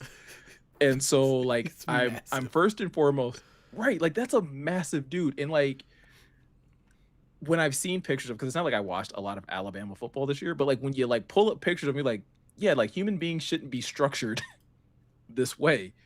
I feel like he's one of those guys, Ryan, that could like show up at the combine and like if he tests really well, is probably going to shoot up boards, because people are going to, I mean, whether it's smart or dumb, are going to be like, that you don't find this combination of size, athleticism, And I do think he's good as a tackle, right? I think there is some questions about some of his technique and things like that, but in talking with Eric, I think he brought his name up as well. Eric feels very confident, like, hey, he got better as the year went on. And if you get him with the right coaching staff, like maybe you can piece together some of those things. And I do love the fact that like he has some versatility between tackle and guard. And so like he's one of the guys that are definitely high on my list that I kind of can't wait to see get on the field. Yeah, and like you said, maybe you just like get on the scale too, like figure out like what is his playing weight going to be, right? Like, I mean, is he slimming down because he wants to run really well at the combine? Because hey, this big mass of humanity, seeing him move as fast as he could if he loses a little bit of weight, that's going to help his draft stock, right? Dude, he's the same height as Taylor Decker, but like 50 pounds more is wild to me. And I think they lined him at tight end, like at one point in time at Alabama last year. Wild. Like, Yeah. But I feel like crazy.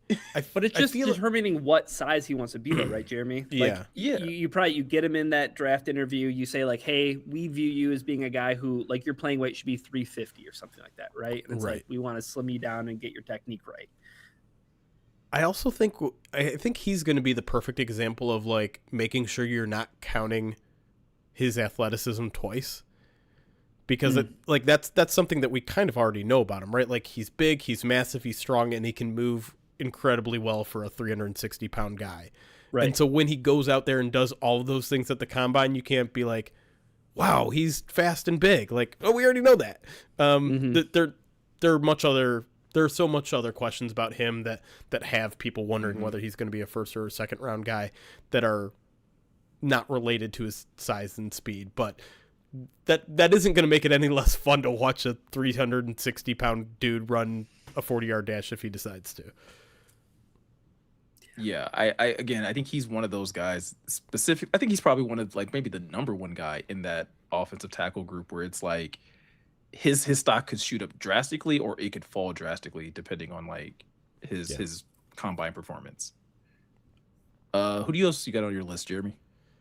Well, I think the early favorite to become my Michael Williams like crush of the year is Gabe Yakis, the Illinois edge defender. Another guy that's going to be really high up on the grid index. He's a captain, super smart. And if you watch our YouTube page, Eric joined Miko and Morgan and compared him, which draws a negative reaction right away, but Marcus Davenport without the injuries. Oh, okay, good. Which is the important part of that sentence. And you know what the greatest ability is. So. Right. I mean, he plays so violently, so strong, and he's the only guy that I've done like a moderate film dive on so far, and I was surprised to see how much bend he's got to his game, which is not something that I expected out of someone his size. You know, he's 6'3", but he's 270, and you know, he had a strong Senior Bowl.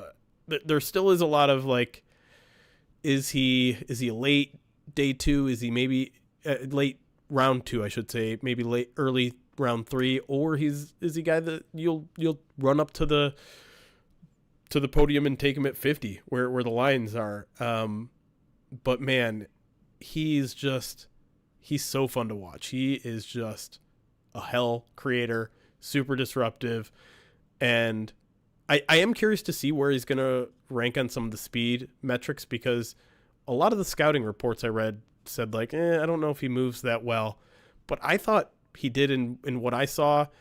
There's this video of him like get to know him, and Brett Bielema was on there saying he ran 20 miles per hour in practice, which is like ridiculous. That's like running back speed.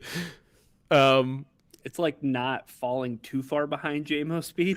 Right.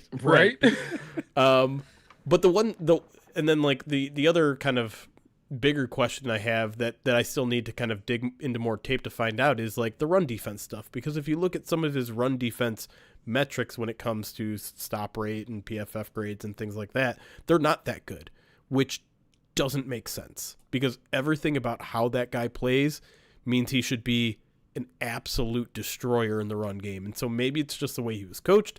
Maybe it was the way they told him to play. But the metrics just aren't good there, and I need to figure out why. And then one more other small concern is that he played standing up almost all the time. Like, they did move him around a little bit, but his main, 70, 80% of his snaps were standing up. And I think the Lions would probably like him in more, they'd like to move him all over, right? They'd like his hands in the dirt. They'd maybe play him a little at 4-eye. And I think he's probably capable of those things, but it would just be a little bit of a learning process for him. You see his NFL comparison on the NFL draft profile, Matthew Judon. So it's like, stand-up guy, right? Yeah, like, right. For his career. Yeah. Ryan, you got an edge on your list. I do, yeah. One that I think a lot of people have become familiar with because he's a guy who's been slotted to the Lions at 17 a few times. Auburn's Keldrick Falk.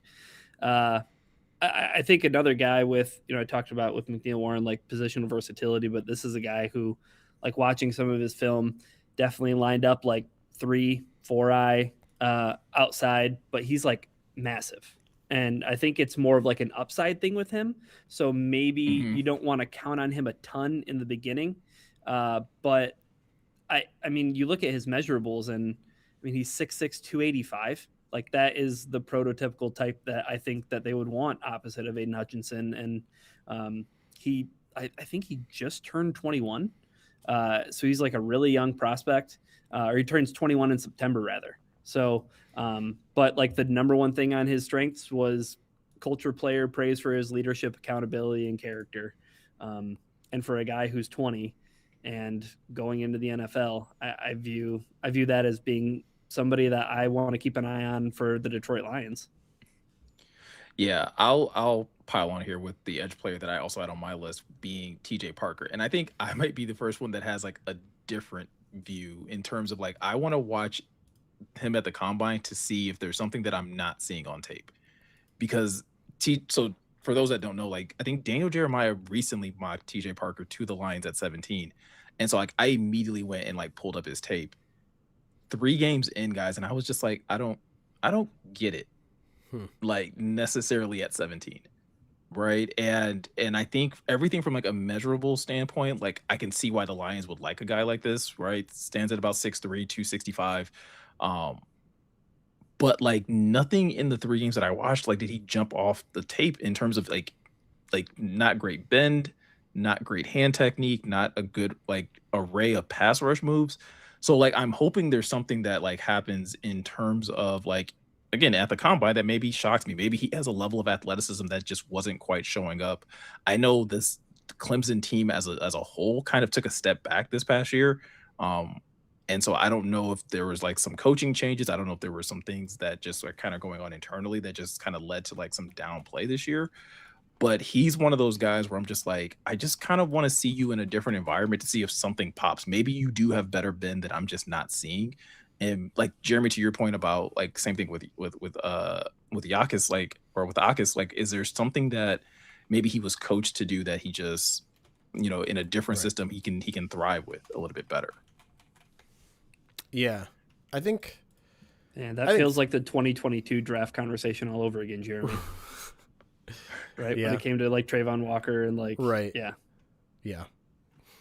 He's an interesting guy that, again, like it almost feels the same as the offensive tackle conversation. When you get past like the first couple edge guys, it's just like pick your poison, pick which guy you like out of the next 10, because every one of them has some warts. Everyone has, and I think with a lot of these guys, it's just going to be which team likes their specific skill set the best, which ones are best fit for what they want to run. And I'm not sure on TJ Parker because I haven't dug too far into him, but if Daniel Jeremiah is mocking him to the Lions, like my ears are up at least a little bit. Yeah, and that's what I'm saying. Like that's why it's like, okay, I need to. There has to be something that I'm just not seeing, and maybe it was just 3 bad matchups in a row or something like that, or maybe again. His 2024 season was a lot better than his 2025 season. So again, maybe there were some changes there. I do like your guy though, Ryan, in Keldrick Folk. Like the upside really does intrigue me in terms of like what that could be in term, especially when you surround him with a talented defensive line that will have an Aleem McNeil, that'll have an Aiden Hutchinson, that has a Jack Campbell and things like that. Like, could life just be a little bit easier where you can kind of bring him along slowly? Yeah, and I think the other, I brought up the positional versatility, but I think the thing that might be most intriguing is in his write-up on his NFL draft profile. It talks about like, hey, because he again has some warts, as all these edge rushers do once you get past the first couple, as Jeremy pointed out. But that's like not a 2026 NFL draft thing. That's like a every year in the NFL draft thing, right? But because he lacks that quick upburst getting into the defensive backfield, so it's like you might want to move him inside on pass rushing downs. But for the Lions, that's like music to their ears. It's like, yeah, we'd love to take the long guy and push him inside and get a little bit versatile. We could move Aleem out there. We can, Levi out there. Aiden's out there, obviously. You can do fun things and you can be a little bit more diverse and a little bit more unpredictable. But like, that seems to, again, like check boxes, like long, big guy, coachable, plays run defense, wants to move inside, might not be the twitchiest guy in the world, but it looks like he works really hard on tape kind of thing. Yeah, absolutely. Jeremy, the last guy on your list is probably one that Lions fans wouldn't probably be excited, especially if he's the pick at 17. Yeah. But I think it's a guy that, to your point earlier about like focusing on guys that have like very interesting character that could fit the makeup of this team, I think this guy is another one that's probably top of the list. Yeah. And if they pick him, it would have to be at 17, or I guess maybe a trade down situation, because he's not going to be there at 50, and that's Penn State's guard Venga Ioane.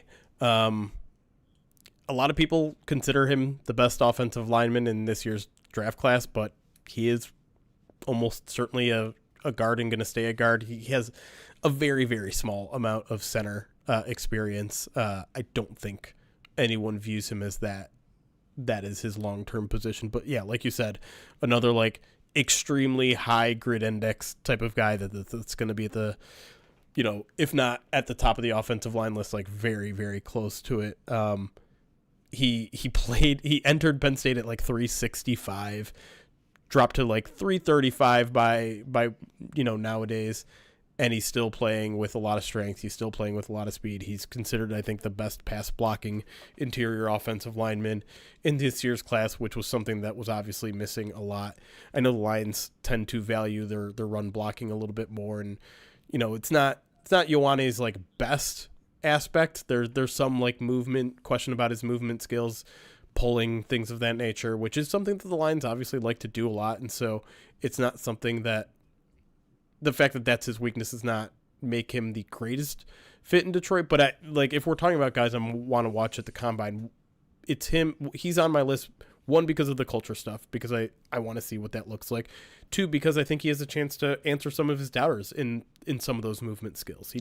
If he can go out there and post good athletic scores and look like he's moving smoothly in those on-field position drills, that can check the box that really the only remaining box in his game. And if he does that, then listen, I know when it comes to drafting an offensive lineman, guard is probably the least that Lions fans want to see. They want to see a center. They want to see a tackle. That's it. And yeah, if you go with Ioane, then yeah, probably means Ratledge is moving to center, which I think based on just general feel, it seems like most people don't want. But it's something that the Lions have said that is going to continue to be on the table as of at least the end of last year. So I'm more concerned with just getting talent on that offensive line. The thing that they're missing most on the offensive line is talent. They have one or two guys. I'm sorry, they have two or three guys, I should say, that are starting capable guys. If you get another one, figure out where it fits. Be a good coaching team and take the talent that you have and make a starting lineup out of it. And I think Venga Ioane is a very, very talented player, even if he isn't a perfect one-to-one fit for exactly what the Lions typically want or exactly what the Lions 2026 roster needs. Yeah, Ioane for me, Ryan, is probably the guy that I can almost guarantee that they're going to like the broadcast team is going to pull up a clip of like, hey, this is him being an awesome human being. And I think it's the clip of like when he was at Penn State, and I think he's like walking to the tunnel, like walking back from like warm-ups or walking from the game, and he like hops the railing to like help somebody carry something. That's right. Like Yeah. that clip's going to be all over the place come the day that the offensive linemen hit the field. Yeah. I'm in agreement with Jeremy though. Like, and I know you talked about it, Miko, in the break, I think a little bit, but just getting 5 of the best offensive linemen and getting them on the field and putting them in the spots that they need to. So like if push comes to shove and if he were to be available at 17, I don't think I'd have a problem with the Lions drafting something to make the offensive line better. Like we're all committed, I think, to the understanding that the offensive line needs to be fixed and it needs to be a priority. How you go about doing it between free agency and the draft, do it as you will, but like it needs to be done, and it needs to be done now. Right. So I think that's some of the trepidation with the Tate Ratledge stuff where it's like, well, we haven't seen him play center. How are we going to trust that he's going to be the center? You almost want him to stay at guard. You almost want the Lions to get a center who can play now. Right. So, I mean, maybe there's some guys to keep an eye on. I know Sam Hecht is a guy that a lot of people like, and he's going to be at the combine. Maybe one of those guys, but like my last guy that I had on my list was a tight end from Stanford, Sam Roush.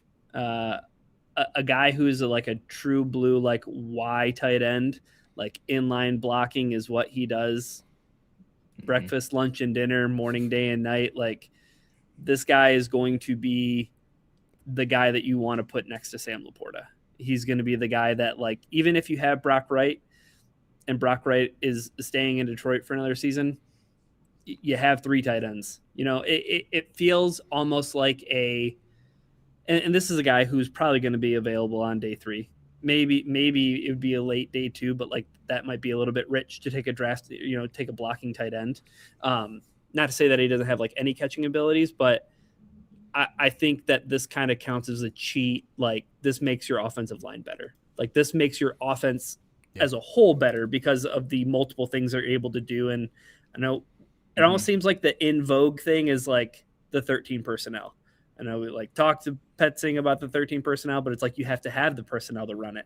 Well, draft a guy to help you run that 13 personnel because I think it's better to have it in your back pocket when you need it rather to be caught in a situation where it's like, man, I wish we had a third guy that we could trust. Or, hey, like the Lions at the end of last season, I wish we had a tight end that I feel comfortable lining up properly in a formation. Like, sorry, no shade thrown, but I'm just saying, like, it'd be nice to have some tight ends who know what they're doing. That sounds like just a little bit of shade thrown. Okay, well then it is. I'm gonna cheat a little bit with my last pick, because I do have Keontae Scott as the last guy that I want to kind of like that I'll kind of be having eyes on. But at the same time, I'm also just kind of focused on like this safety group as a whole. Like I know Ryan brought up one, but like I feel like this safety group as a whole hasn't been talked about a ton. And so it's going to be really interesting to kind of watch them. It's honestly like my favorite group to watch at the combine, like DBs in general, because it's just like it's cool to see like the intricacies and technique, see what guys can flip their hips, what guys are good at driving on the ball, what guys are good with like what guys are good at being able to create interceptions and things like that, who has good hands, who doesn't. I'm not super like invested in the athleticism because I think there's enough examples in the NFL of safeties that are probably not like 5-star athletes, but are still like damn good safeties. Again, Brian Branch being probably a prime example of that. But Keontae Scott is a guy that I know a lot of, honestly, pick anybody off that Miami team and you're probably like, hey, I would love to have that guy. But Keontae Scott is one where it's kind of the same thing we were talking about with the offensive line, where it's like, just find me a dude that you can throw in the secondary. And I don't like, and he'll probably carve out a role for himself, whether it's nickel, whether it's safety, and could create a lot of really interesting things. Whether like once Kirby and BB are fully healthy or even in the interim. And so it would be like that. I think, like I said, him as a player or just that group as a whole, just seeing somebody kind of stand out and be able to like kind of circle somebody like, hey, this is probably another good person or a good prospect that the Lions could probably target in this year's draft. Yeah. I don't think anyone would be upset with more defensive back depth with this team, with starter upside. So, I mean, there's so many questions about the long-term viability of every position in the secondary, right? We don't know if Terrion Arnold is going to grow into a starting corner. We don't know who the starting nickel is going to be next year, whether it's a Meek or, maybe even Ennis Rakestraw works into that conversation. We don't know anything about Brian Branch or Kirby Joseph in terms of their long-term viability. I think there's obviously less concern about Brian Branch because Achilles injuries you can come back from nowadays, but I feel like we talk about it every week. Like, we don't know where we're at with Kirby. So any sort of infuse of talent, especially with a guy who's versatile, is should be welcomed with this team. And I know on the surface, people probably wouldn't get that excited about an early safety, but again, like, just get talent and figure out where it fits and make it work, because that is how the Lions have really got to where they are now. Well, it's crazy to me. I don't know if it's as interesting to you guys as it is to me, but like it feels like how like it's been a very quick flip of the switch of where we went from like, oh, there's not like a spot on this team for like there's not enough starting positions, or there's not like a lot of positions where guys are going to compete for starting spots, to like we're now in a draft class and in a free agency class where we're like, hey, no, like you need to find starters and you need to find quality depth. Yeah, we need to find like you need we to went from both. like anyone in the draft last year was like, maybe one or two spots that could be starters. Now it's like Lions need six starting spots filled this offseason, or somewhere around there, and they can get a lot of that done internally, but they're in a tougher position than they were last year. I was going to say, but it also feels like, and we talked about this earlier, but not on this podcast, but like it could represent like a philosophical like scheme change. Sure. Right? Like, Yep. do you prioritize getting another off-ball linebacker? Do you think that Derek Barnes can just do that? Okay, well then that means what happens to the Sam position? You're going to have a third cornerback out there more often than not. So it's going to be really interesting to just see like the direction, I think, Miko, that they had starting with free agency. That'll be telling, but like even in the draft, like they could do something that could make you reconsider what you think the defense might look like this year. Because like we're saying, I think they could take anybody. Like, I think we'd all be shocked if they took a running back, or if they took a wide receiver, or they took a quarterback, right? Like, skill positions are pretty much off the table. I named a tight end, but that's like a pseudo. I was like an offensive lineman, right? Like, fix the offensive line there. But on defense, defensive tackle, sure. I don't know. Like, I don't think I'm totally against even that. Like, what's off the table on the defense? I think defensive tackle is probably one that would get people like side-eyeing a little bit. Like, you just got to lean back and you just drafted Tyleik Williams last year. This defensive tackle better be able to kick outside and be able to play edge. Sure. Yeah. And that's why I think maybe like a guy like I mentioned in Falk, like that might be a guy who you could consider, hey, while he primarily does play outside, he does play inside too. So I just think like getting talent on defense, that's not like a thing I think Detroit would shy away from wherever they play.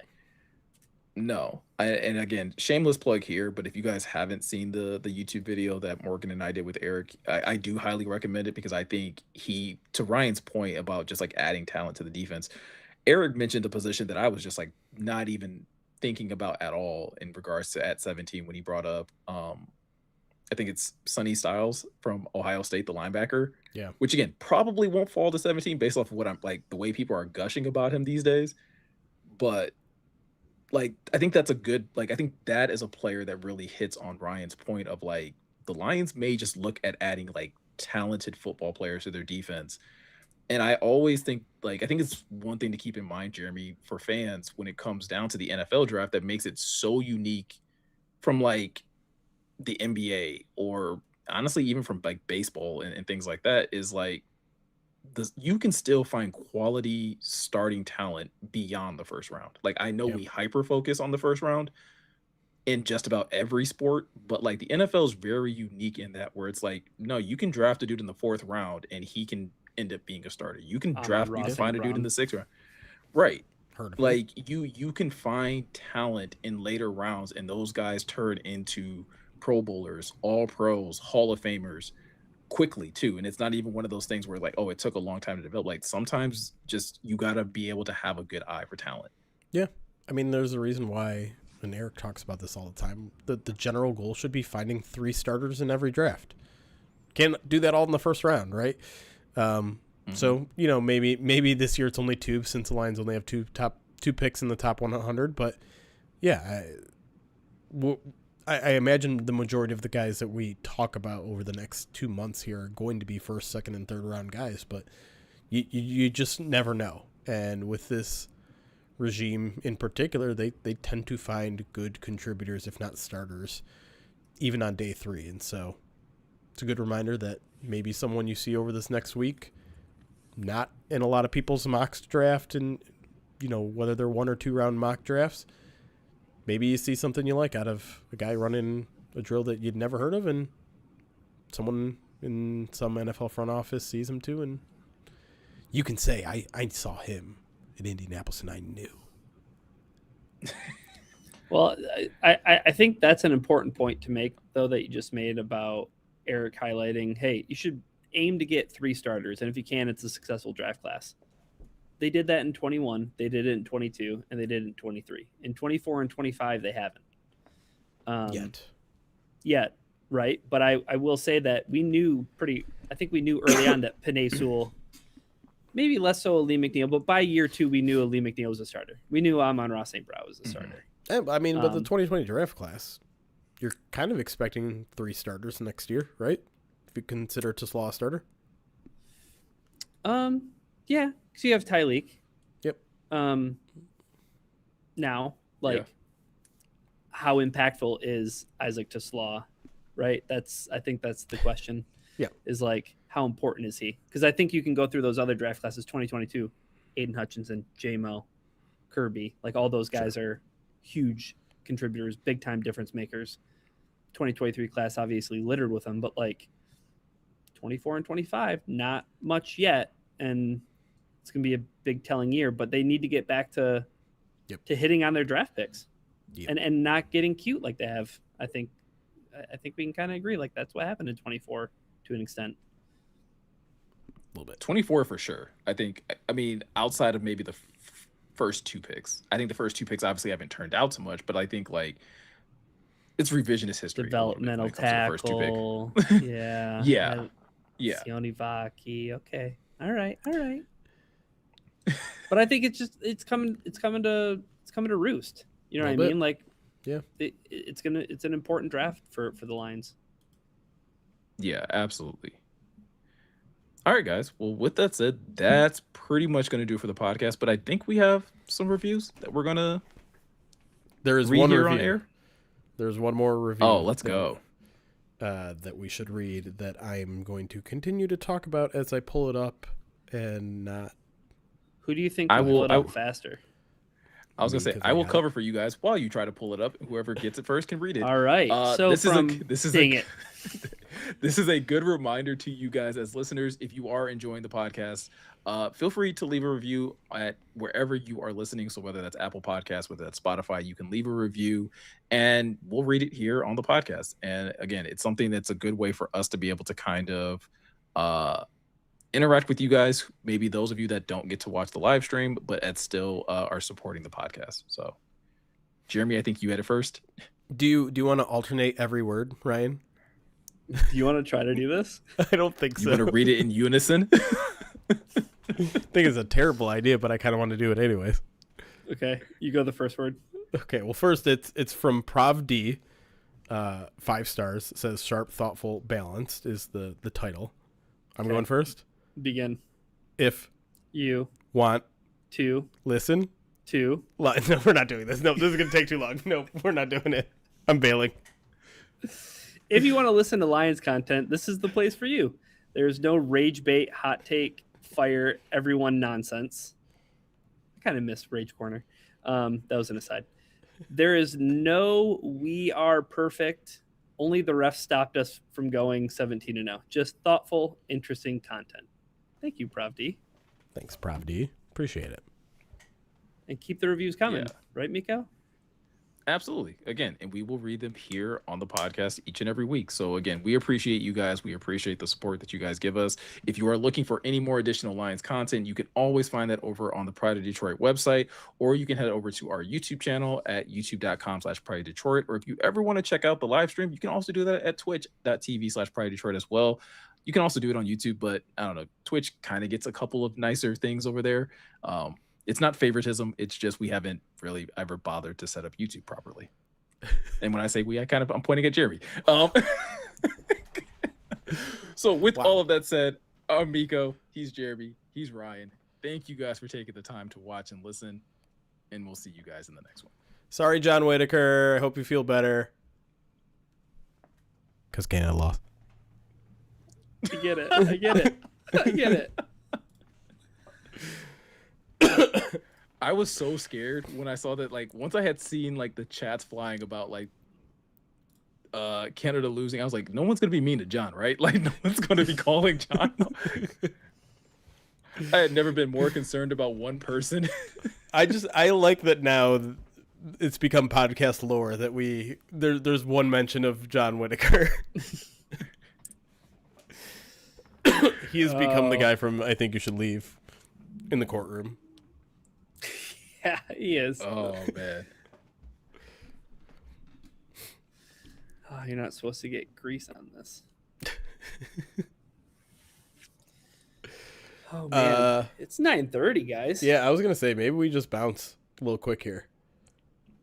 I'm so down for that because I started getting sleepy before we started segment 2. What'd you have for Okay. dinner? Did it contribute to your sleepiness? Maybe we had Art and Jake's. Okay, You guys know what that is? No clue. I've been there. It's Art and Jakes. it's quite the sports bar to be at because at least the one in Clarkston Yes. has 10,000 television screens. Yes, they are loaded. I will say, from a food standpoint, their menu is hit and miss. Like, they have everything. Oh yeah, And maybe that's the problem why it's a little hit and miss with certain things. I was It's gonna like, say that it's usually maybe- not the good sign maybe of a scale good it back a little restaurant. bit. scale But, down, like, scale down the menu, tighten it yeah, up. but I had their Dirty Bird sandwich, which is basically like a spicy chicken sandwich of theirs that they do with like a special type of seasoning or whatever. It was amazing. Oh, okay. So yeah. Yeah, I feel like the only time I go there, I'm there to sit there and like I don't know if I'd ever get carry out from there. So, Oh yeah. but I don't think yeah, I've gotten food enough there. Like I've only gotten food there once, and I was like, oh, it's okay. Yeah, like I mean, again, if you're going to go there consistently, like I think their burgers are solid. They have like a nice selection of burgers. Their pizza is actually really good. Some of their like tacos are pretty good, but like I said, I personally would stay away from like probably everything else. I mean, their apps are good, right? Like it's kind of hard to mess up Well, it's a sports appetizers. bar. Sports bar has to be Right. good at appetizers. Yeah, can't mess up mozzarella But, like, sticks. But like they have like a what they call their menu. I think it's like their ethnic grill, and it's like a Huh? mixture of like Mediterranean food. Like it's basically Mediterranean food to me. That's what I think it basically comes down to. And I'm like, What other nah. sections of the menu do they have? I'm looking at their website, and there Oh, is go ahead, literally a tab that's just called ethnic. Okay. See? Is there an Oriental subgroup? Jesus, no. Interesting. Speaking of It's which, by the way, it's regular menu and ethnic. that's what I mean. That's not okay. That's a weird. I feel like that's a weird divide. Yeah. I haven't had good Chinese food in a minute though. Like I'm kind of bummed. Like the place that I used to get Oh, Chinese yeah. at, Chat, got it the past what- couple times, and I feel like it's just changed. give us some Chinese food, Rex.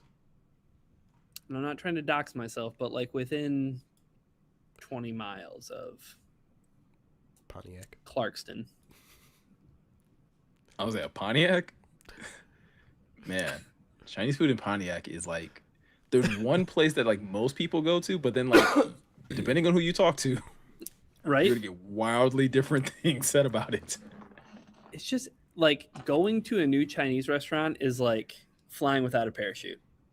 Like, I mean, like seriously, the thing that I used to love the almond chicken that I would get at this place that I no longer go to anymore. But like, if I go get almond chicken somewhere else, it could be an entirely different experience. Like the gravy is a different consistency and a different flavor, and the breading can be different. Yes.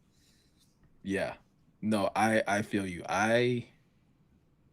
We literally have one Chinese food spot and one Thai spot that we go to religiously. Like if we're getting either of those two, like we're going to only these two places. I'm not even bothering to like try somewhere new. Yeah, I mean, if you find your spot, like, why deviate from it? Right. But when it gets Well, it's like taken from you, it's like, oh no, now I was terrified during COVID because like places were closing. I'm like, please no. not this. Are you not You guys giving can it hold up, by on. the way? Miko, What? It feels What? like you're specifically avoiding saying some of these restaurants' names. Are they like your places and you don't want other people there? Are you gatekeeping No, not them? really. Okay. I try honestly. So I think most people know like where I live, but like I try to like be very careful about like like saying certain restaurants so that people aren't like, oh, Miko lives here. Gotcha. Yeah. Because as much as I love you guys, I don't really want people showing up, That's fair. around my home. Hi, Miko. Dude, I don't know if I've told you guys this before. I think someone did DM me once and was like, "Oh, I know where you live," and like they were super nice about it. Like it was but it was weird because I didn't realize that like I had given so much information out, and they were like, "Oh, you live around here," and I was like, "Yeah, that is where I live." That happened to Jeremy, right? Well, The FedEx driver, or was it no, UPS? there was someone who delivered me pizza. Oh, yeah. They're like a podcast regular, and again, like also super nice about it. But they recognized me when they delivered a pizza and said something about it. And someone at my local Kroger also is a podcast fan. They just saw you in the Yeah. produce, and they were like, Mm-hmm. "Hey, I watch you all the time." And you're like, "Oh, be more specific." But when Miko was saying he doesn't want people showing up, I immediately pictured a bunch of like 10 podcast fans showing up in Bucky's onesies on your front lawn. I mean, like I would go out and be like, No "These are my pants. people. Welcome to." Oh no, like I'm going out like full Bucky's onesie, and like people are gonna think I started a cult, but like But it is. it kind of is, right? Like if you go to Bucky's once, they initiate you. You just and it's via brisket sandwich. Oh man, like late night. There's not cravings any right Bucky's on the way to Indianapolis, is there? Are you cutting through Ohio at all? I don't know. Taking wherever the GPS takes me. I know they're supposed to be building one in Ohio, and me and my wife have already kind of sort of made plans to go.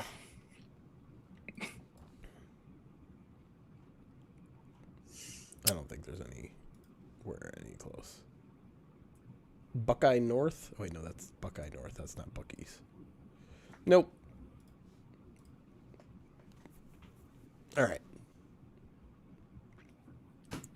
Time to get out of here? Time to get out of here. Time to get out of here. I don't think you're going to see us for the rest of the week, chat. Because I'm going to be in Indianapolis and probably not going live. So no midweek mailbag this week.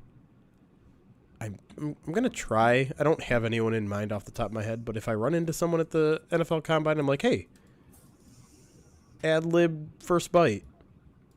Maybe I'll do that. Sorry without you, Ryan. That's fine. Okay. But My check's teased still it. the We'll have same. more YouTube videos. I teased it last week. I feel like we got to get Kent next week, right? Ken? Yeah. I know Yeah. he's... You mean former Pride of Detroit? That's right. Kent Leaplatty? That's right. Creator of RAS? That's Kent Leaplatty? yeah. You don't need to keep going. That's the guy I'm talking about. Gosh, I'm just The trying to man build with the guy amazing up. mustache and hat. Can't You leave would buddy. The guy with the Babamam avatar. You would think that Pride of Detroit would need to launch a worldwide search to find one of the best draft guys, but hey, just like the Lions have Mike Disner in house, we had Kentley Platty. Bam! Brought it all around. All right. Thanks for hanging out on whatever night it is. Sunday night. You guys have a great week, and we'll see you, I guess, next Monday. Yeah. Yeah, sure. All right. Or you can Have a come good see me week. on YouTube. Like, Yes. yeah. Or you can find out where he lives. YouTube.com/Pride of Detroit and try to triangulate Miko's location. Don't do that. Don't do Please don't that. do that. Wear your Bucky's onesie. If you come up here with no Bucky's onesie, we're not talking.